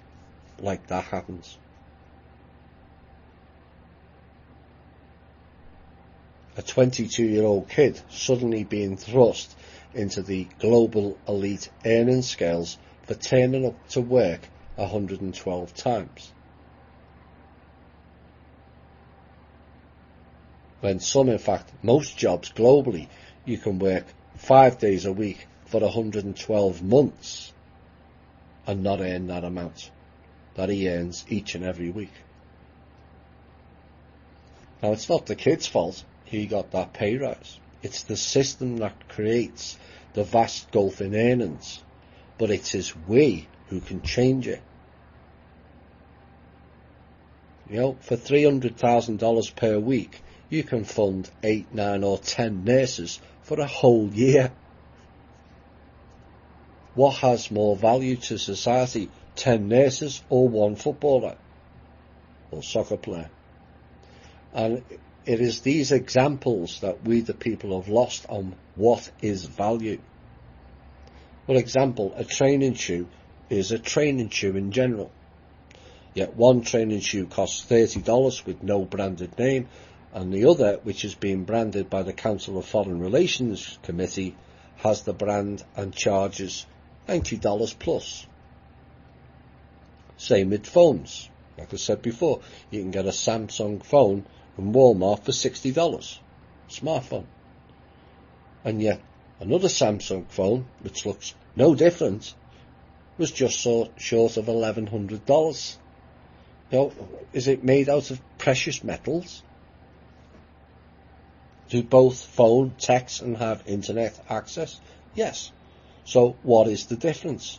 And what is the discrepancy in cost and value? Like art.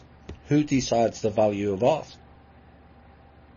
We've got several artists in our group that are more than capable of drawing and painting a picture called The Scream. You know, to me, it resembles a painting of no higher than a 5th grade student's capabilities.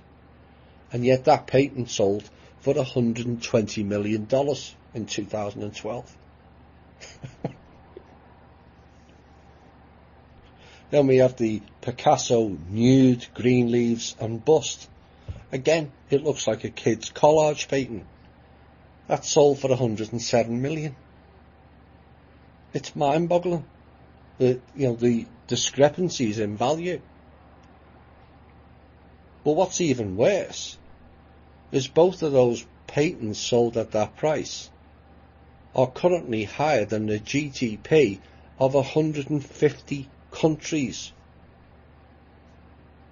for one painting. For those new, the GDP is what everyone in a nation spends the whole year. Everyone, every penny is counted. And one painting is sold for more than 150 countries' GDP.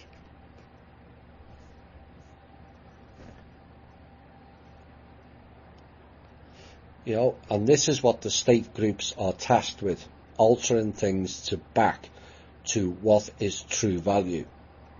Their world is riddled with sickening examples of obscene discrepancies of what they feel is value. And we're all responsible to correct that, and it starts with you.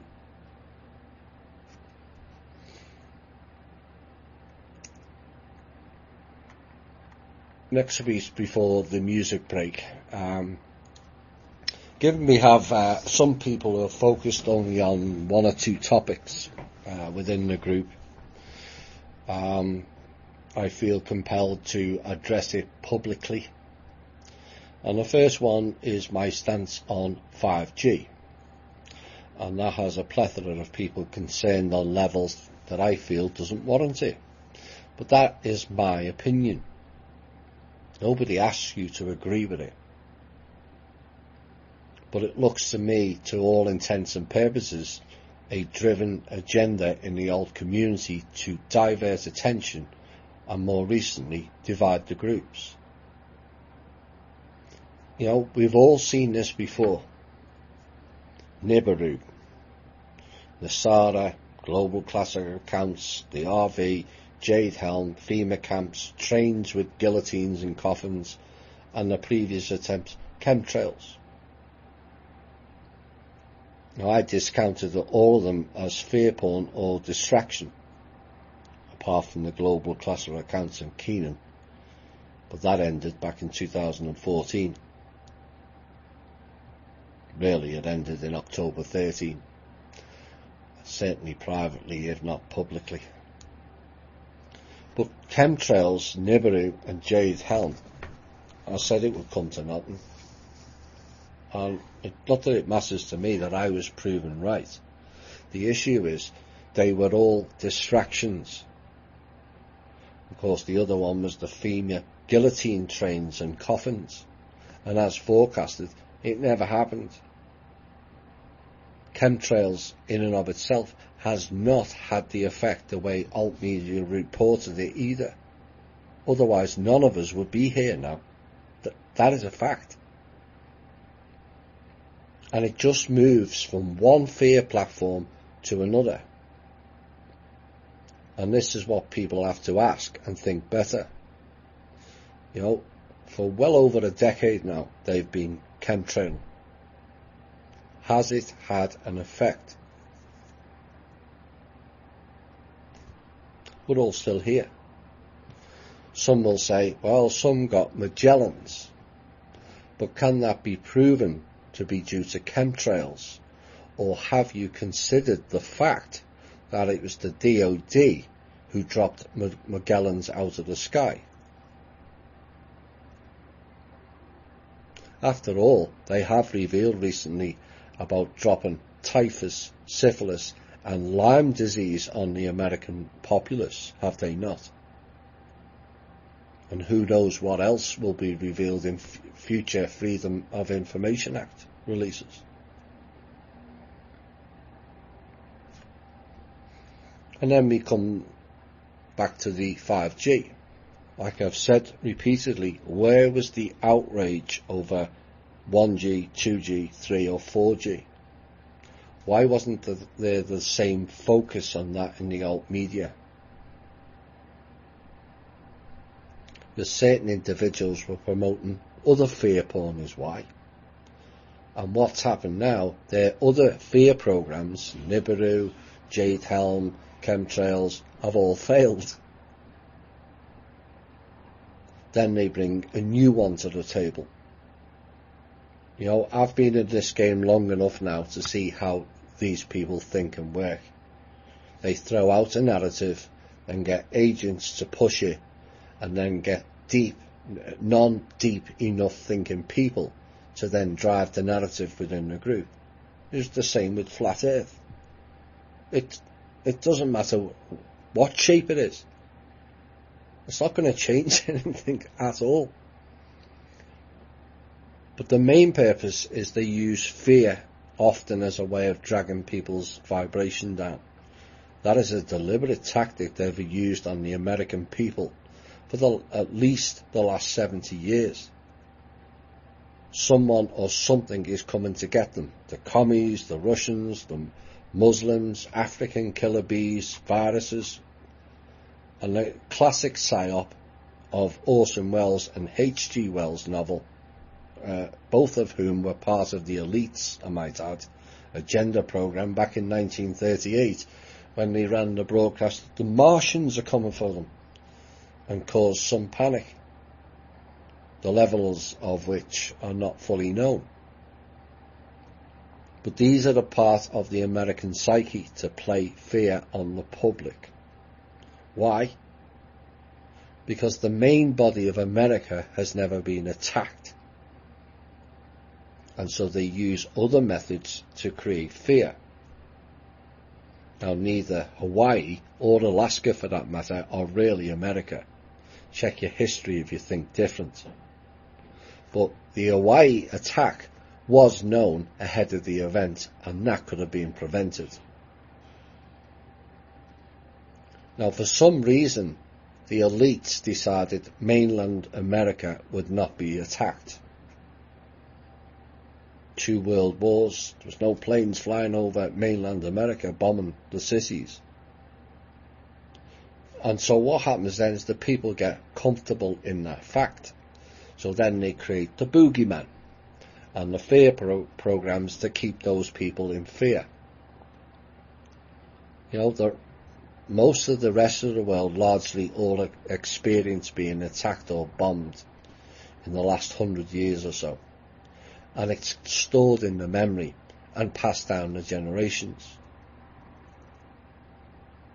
But this is what they're doing. It's all fear. Do I think 5G is good? No. Did you hear that clearly? Because we have other alternatives and the people push the system hard enough and make the changes is why. Do I think it is as bad as some suggest? No again. Why? Because until somebody shows me the elite people have some sort of special hat or anti-5G tablets preventing them from being harmed by it, it literally makes no sense. And so the levels of fear do not correspond. Why aren't the elites running around going, ooh, 5G, 5G? They're getting the same frequencies, the same as the chemtrails. Now, when the chemtrails started, they were talking about eliminating us all. That program failed. None of it makes sense anymore. And the same with Trump. Trump is a pedo, some say. Trump is not a pedo, the others say. It's the latest to drive division. My stance on it? I do not know for certain either way whether Trump is or isn't. Which is why I cited comments from inside sources. And they all came back and said, no, he isn't. And that was what was said. But that is their opinion, not mine. Like I said, the truth is only known to those who experience. Everything else is an assumption. And for too many of what we term as knowledge, most of what we think or believe is actually an assumption. It's not fact. So trying to cause division because I cited somebody else's opinion looks to most people like an agenda. Like I said, no one really knows whether he is or he isn't. That is a fact. It is based on assumptions and opinions, and all are free to have them. But understand that assumption is not a fact. But then it becomes an issue. And if that is the only issue some people want to argue over, again, that looks like an agenda to me. The same applies to the God in the Bible. Your 5 senses cannot prove that the God in the book exists. And so the God in the book is not proven as fact. Only assumption. It's a belief and an assumption, neither of which are fact. And take note, I said the God in the book for a reason. And the main point of all this is, say Trump or anyone else in the government is a pedo. What does it change in your life? Now, you may jump up and down when it's proven one way or other because your assumption was right. And great, we've all done that. But then the real question is, what happens next? Say Trump is. Does he get replaced by Pence, Pelosi, Hillary, Cruz, Jeb Bush, Liz Cheney, Bernie Sanders, Biden? What has that changed in real terms if that is the case? The answer is nothing. Except in some respects, to the alleged victims, they may feel they have gained some justice. They're the only ones that are really affected by this. But the key factor is for the victims only. It doesn't take away their memories or the pain of it by proving A, B or C was a pedo. Those that have had the misfortune to have been victims will all tell you that. The pain and the memory remains. So if it doesn't drastically alter their life, why is it even affecting ours? You know, the quicker we get all the pedos off the streets and out of the way of children, I'm all for that. But we do have authorities and people designated to take care of that role. Far more prevalent than is being reported in the alt media or the mainstream media, I might add. Now, there are 16 to 18,000 words on average per show each week, and people want to focus on less than 15 of them in shows dating back 2 months ago or even 2 years ago. Is suggestive of looking for faults in the narrative rather than learning more on the plethora of subjects and topics that I covered in the show. Do I get it all right? No, as evidenced by the opening statement. That was mentioned as a rumour. But unlike others, I'm prepared to correct statements I've said when proven wrong. Now, if only people would do that in return, how much of a better world would we all have? I'll be back shortly.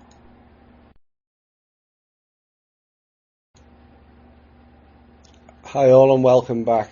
Where are we next?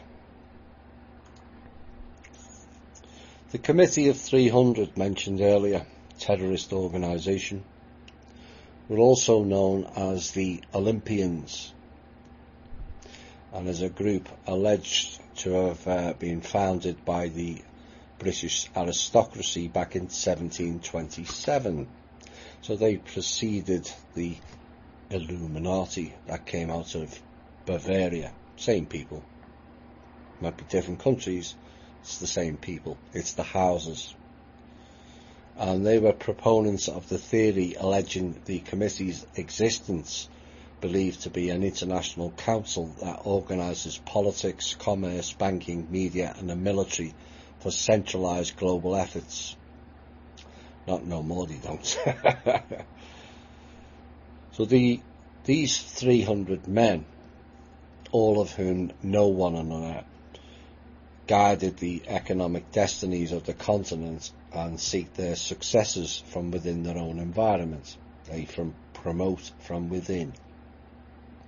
Something we will copy with the People's Club, but in a better way. And in context, Rathenau was actually deploring the oligarchic implications of this statement and stated that the 300 in the Committee of 300 were all Jewish.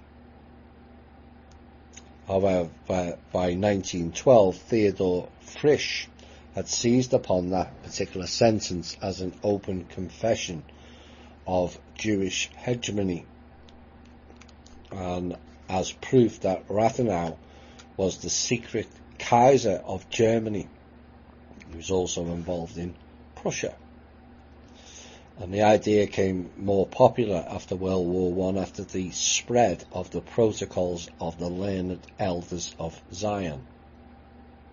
Now, Rathenau addressed the issue in a 1921 letter stating that the 300 referred to were leaders in the business world, and that rather than Jews, Rathenau was the leader of Prussia, and yes, he was Jewish. After Rathenau's assassination, however, in June 1922, one of his assassins explicitly cited Rathenau's membership in the 300 Elders of Zion. It's the Committee of 300, and it's also known as the 300 Elders of Zion, as justification for the killing. And this prompted the Reichstag to pass a law for the protection of the Republic, making propagation of the myth a prosecutable offence. Nevertheless, it was still used by the Nazis before and after they took power.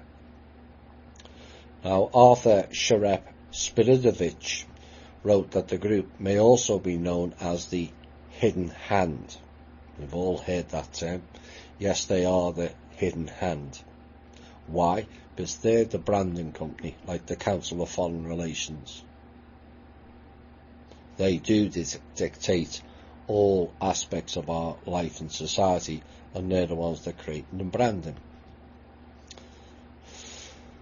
And this Hidden Hand is headed by the Rothschild family of international financiers and based loosely around many of the top national banking institutions and also the royal families of the world.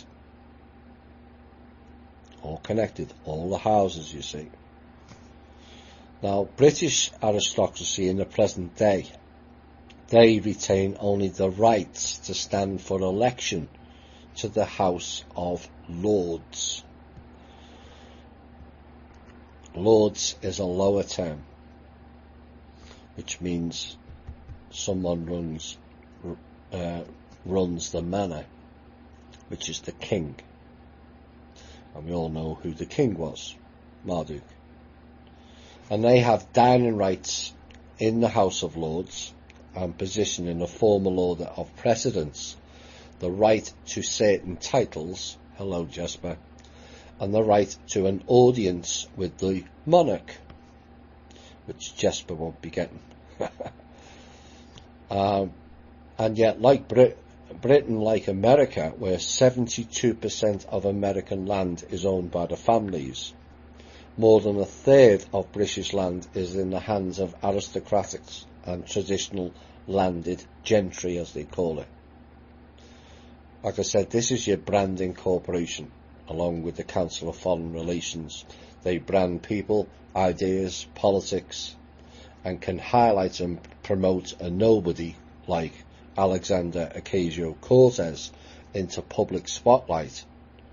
Or they brand program members deciding they've had enough of being a fuck bucket for elites and a raving lunatic into a raving lunatic like Britney Spears. She decided she was not going to have her body abused by these ruling elites and politicians. She was a program member. These same people elevate seemingly unknown companies like Microsoft and Amazon into world conglomerates. This is what these people do. They decide your culture. Yes, the culture was decided for us. We have to change it in our image, not theirs. Policies and politic ideologies for us. That's what they did. Their days are numbered. They will number less if more people stood up and took responsibility. Next piece. Following claims of portal people making claims of violence between the races in America, I decided to go and fact check it myself. Are they correct? Now, it was not an easy task, as figures are in part missing on almost every site I went on. And essentially what I did, I graph outlined the three different groups: white, black and Hispanic. And what the figures brought up was white crime against other people brought up figures of 82% of white crime being against white people. 82.4% of white crime was against people of their own colour. 7.8% against Hispanics and 3.6% against blacks. So 4 out of every 5 of violent offences committed by white people was against their own colour. The black violent offenders, the highest, was also against their own colour also, 40.9%. A close next to that was Hispanics, 38.6%, and whites was 14.5%. Hispanic violent crime was 50.7% against whites, 40.1% against Hispanics, and 4.7% against blacks. So the conclusions from this is only the Hispanics attacked another colour more than their own. Both white and black attacked their own people more than the other two. Although black on Hispanic was only 2.3 below their own colour. It was fairly close.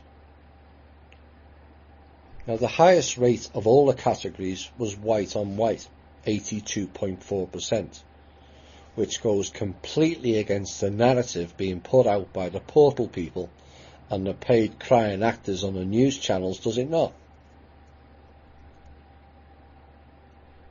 This is what they're trying to do. Get us all fighting. Now, all violent crime is unnecessary. It really is unnecessary. It achieves nothing.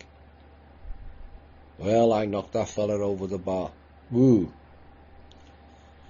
What does it achieve? Nothing. And it serves no purpose whatsoever. But I did this piece so people can see that the media are spinning a narrative that bears little resemblance to the facts.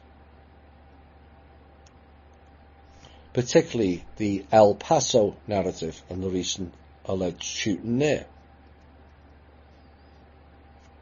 You know, that person I mentioned last week, I've never been so frightened being an Hispanic than I am now, really.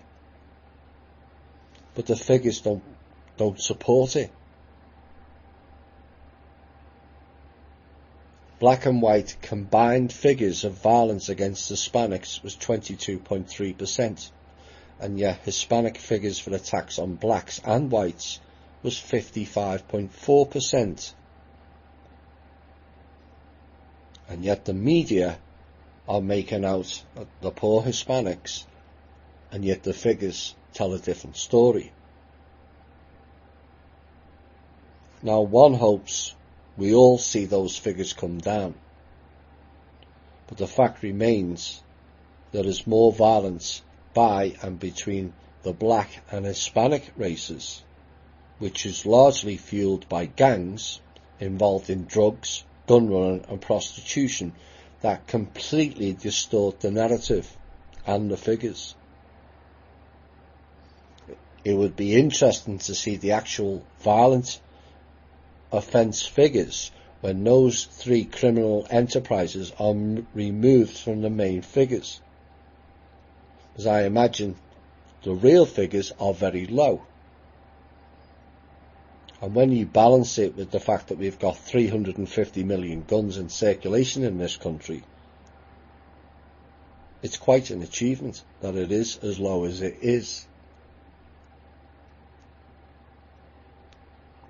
The problem that needs addressing is the gang-led turf wars in those three criminal enterprises: drugs, gun running and prostitution.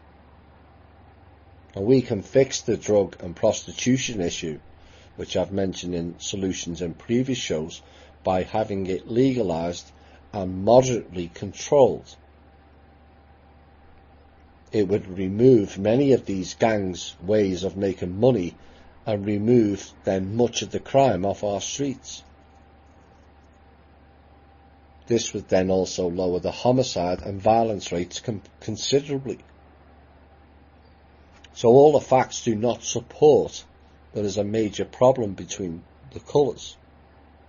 The main problem is the crime fields that those people participate in. So we, the people's own fact checker on white supremacy and general races, conclude it's all bullshittery and fake news, because the figures tell a completely different story.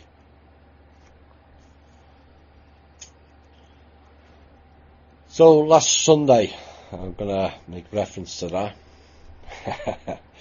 Thomas Roar, as it was called. I don't want to give people visuals. Like I said, I've got the perfect face for radio. So,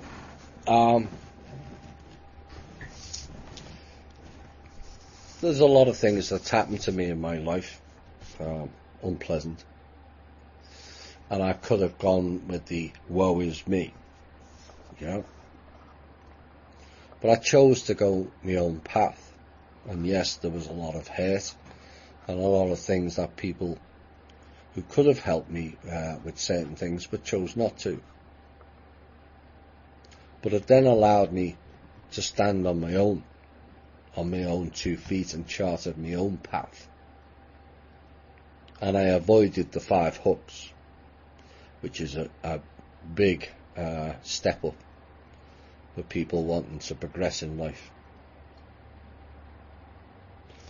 I also avoided the ego imbalance of becoming a so-called public figure, if you like.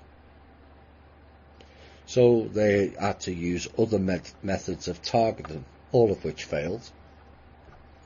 They tried the seducement, as was mentioned in the Saturday show, and that failed. And so all they're left with is discrediting, and that fails also. And yes, elements of my life where targeting took place were fairly brutal.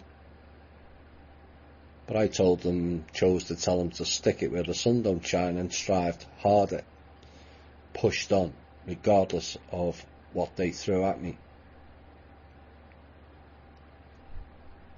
Anything or anyone can be overcome in life, provided you have the inner strength, as compared to the external strength. I know which one I prefer. And that allowed me to get through several rather traumatic portions of my life. Inner strength. Belligerence, I was called. Yeah. Not allowing others to dictate your mood or your life. My path has always been one of fighting injustice, initially for my school peers, then my own, and eventually on to many other people as possible. This is why I do this show. You know, I try my best for the all, but realise that that is an impossibility at this juncture, particularly judging by some of the emails I got this week. Oh dear. And still, despite it being a busy week, some of them emails gave me quite a laugh. You know, the sheer stupidity of it. Perhaps I just have a sick sense of humour. But it seems these desperate people are getting a bit angsty. As each piece of mud they throw at me slides down the wall and doesn't stick. You know, they never do anything to get more and more frustrated, it seems. Ah, well, 8.5 months and counting. I'll be back shortly. Hi all, and welcome to the final portion of tonight's show, which is pretty much a roundup of some of the things that have been said. We're going to add a few pieces in from a couple of members. And I want to make it clear that this piece has no bearing whatsoever on the opening statement and apology I made, but there is some past overlay. And this is kind of what's playing out now as they target the three groups. You know, how is it only one person is held accountable for what they say on radio or blogs? How is it the only group who puts out transcripts for accountability is questioned on their narrative?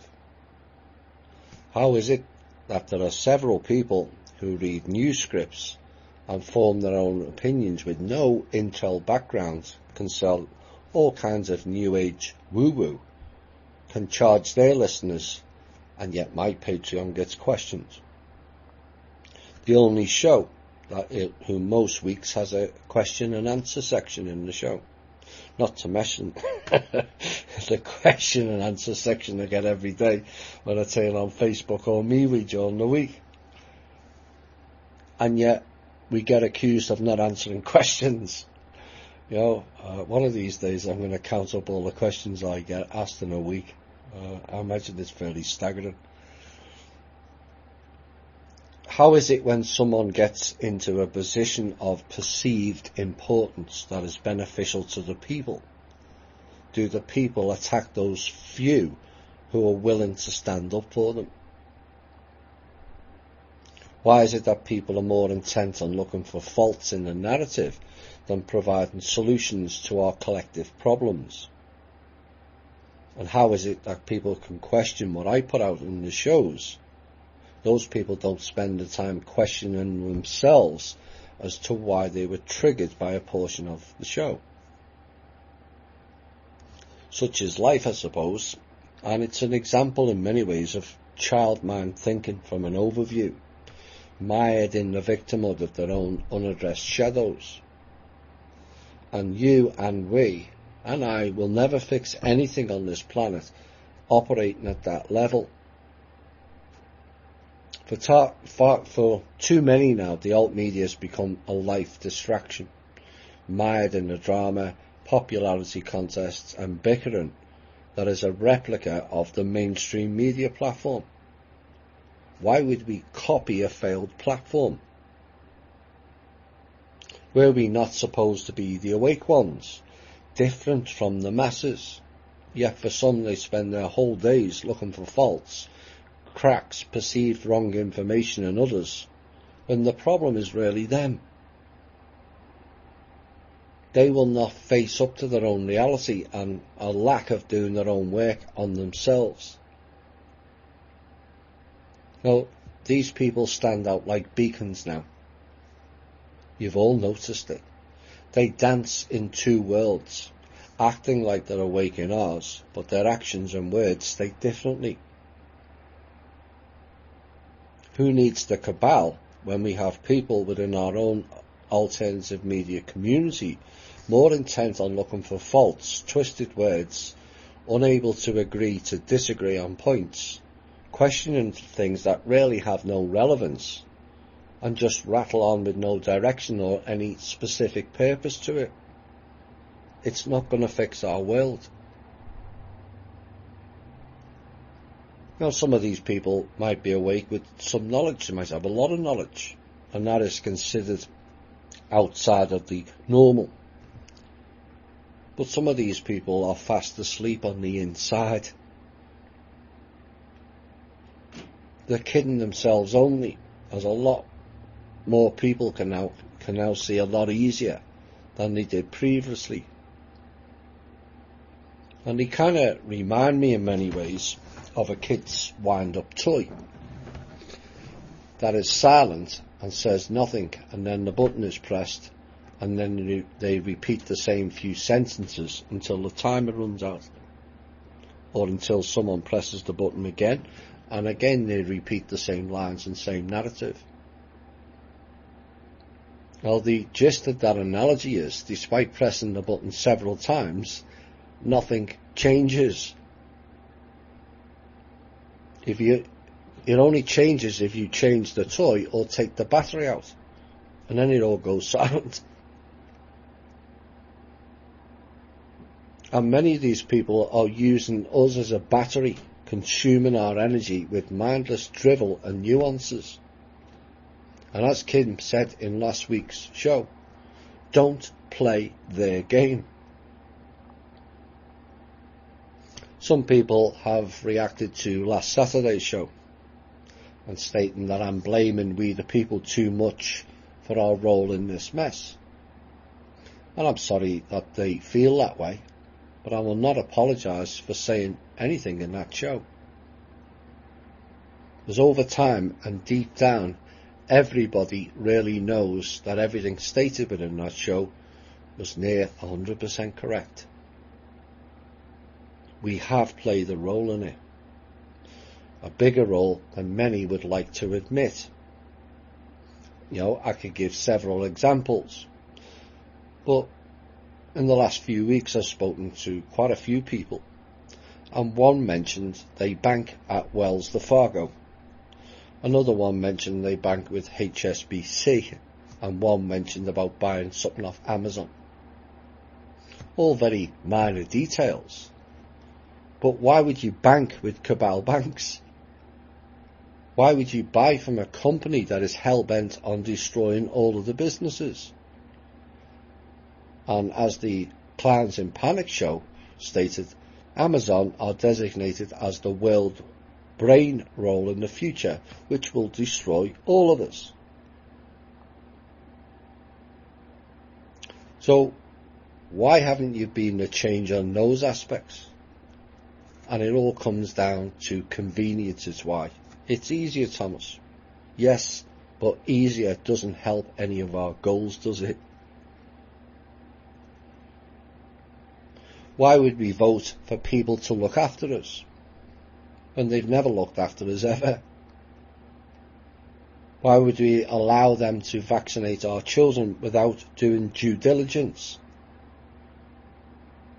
Why would people take their pharmaceutical drugs when, if you read the disclaimer, you end up with potentially worse symptoms than you started off with? Nobody forced them down your throat. And why would 150 million working Americans allow 10 to 40% theft out of their wages each week and not complain? For something that is not only illegal, but worse, it's voluntary. Why did we all ignore people in our own street who have had their homes stolen off them by banks?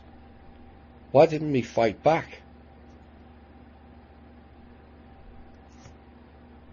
None of those things I've just mentioned cost money, just time and a redirection of where your energy goes. So we can argue all day about how good or bad, it's not good, 5G is, or Trump's a pedo or Trump's not a pedo, or Epstein's dead or Epstein's not dead. Or we can focus on what is damaging our life day to day. That is where I'm coming from. There's an old child saying, when questioned, and I've said it many times myself, you know, on whether they've done something wrong, the child responds, "Wasn't me, Mum," or "It wasn't me, Dad." All I see in those who fail to accept their role in things is that child going, "It wasn't me."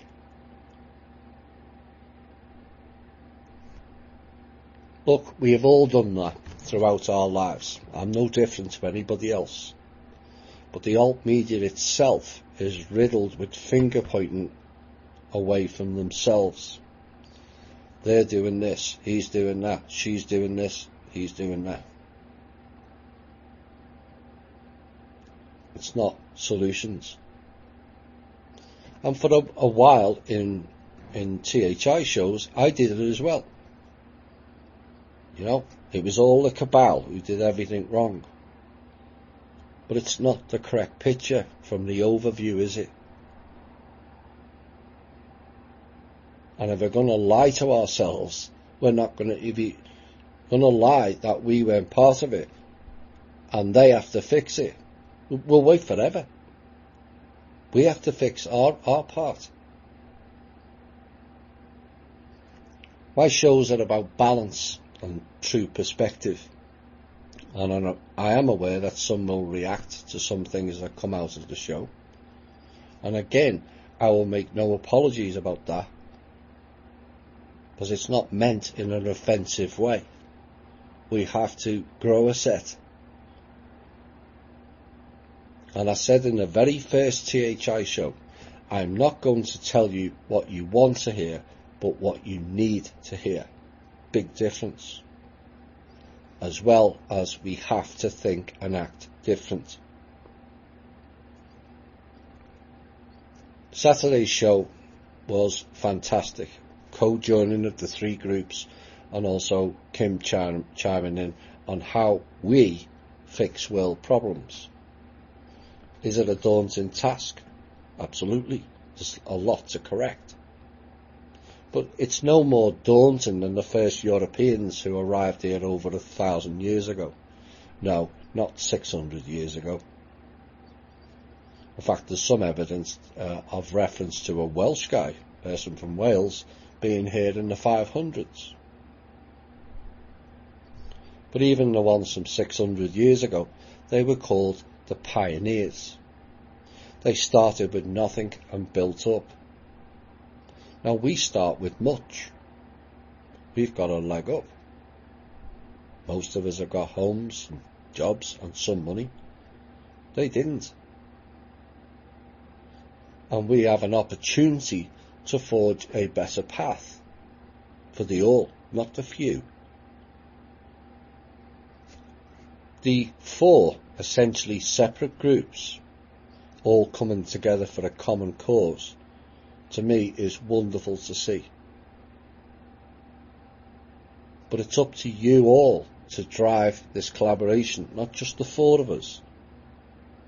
All four are very busy with many things currently, and it's up to all participants to take some of that burden away from us, not increase it, and drive us all forward. 2 comments this week from 2 of our members.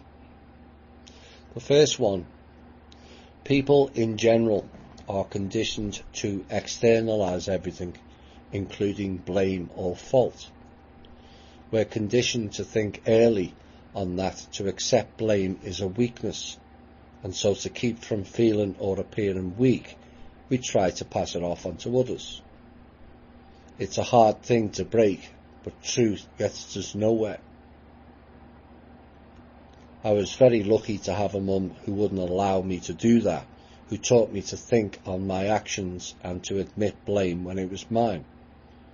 It was hard sometimes, very hard, but in the end, I have always felt better to admit my faults than to try and pass it off onto another.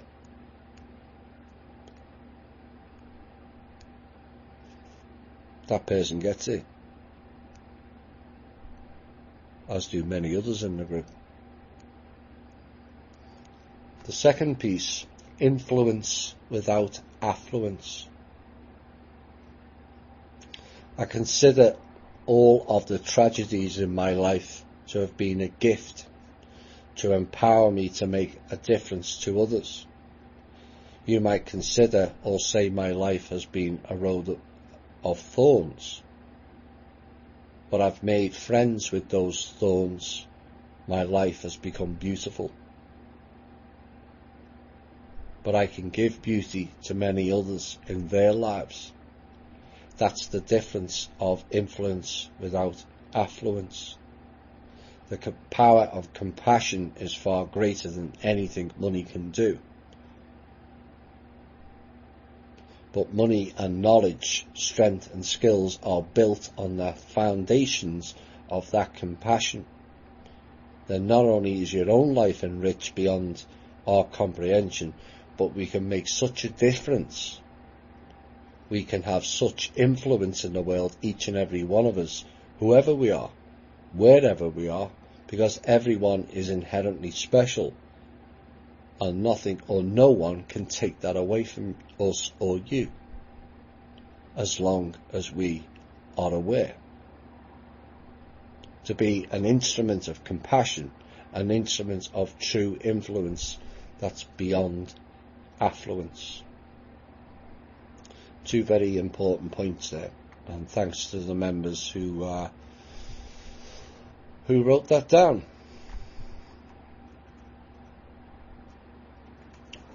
Final piece before we end the show. When people en masse work out, the key to our future is not what the elites have done in the past or doing now. What elites do or have done will not determine our future. Arguing over it is pointless and is actually helping them continue the illusion of their control. They have lost control of everything, and yet we the people are providing them the platform to keep the illusion going. What determines our future is not mass arrests, 5G, who is a pedo or not, the earth is flat or not, God is real or not, we went to the moon or not. None of those things will determine our future. If bringing the government down worked, then everything after the Watergate incident would have changed things for all Americans. It didn't. It actually went worse. Not because the right ones weren't removed back then, but because we the people did nothing on our part to make the change we would like to see is why. We just allowed them to put other stooges in, is what I'm getting at. We have an opportunity to drive the change. Those wishing to do so and pushing forward our plans should be applauded, not have someone mired in the old world dragging them down to their level. You are either with and for humanity and wish to push on for a better change in life for the all, or you can focus on pointless items and stay with the programmed bots in their world. If the latter is you, please stay in your own world, because currently you have no purpose other than the self. We would always welcome you back. Maybe you're not ready.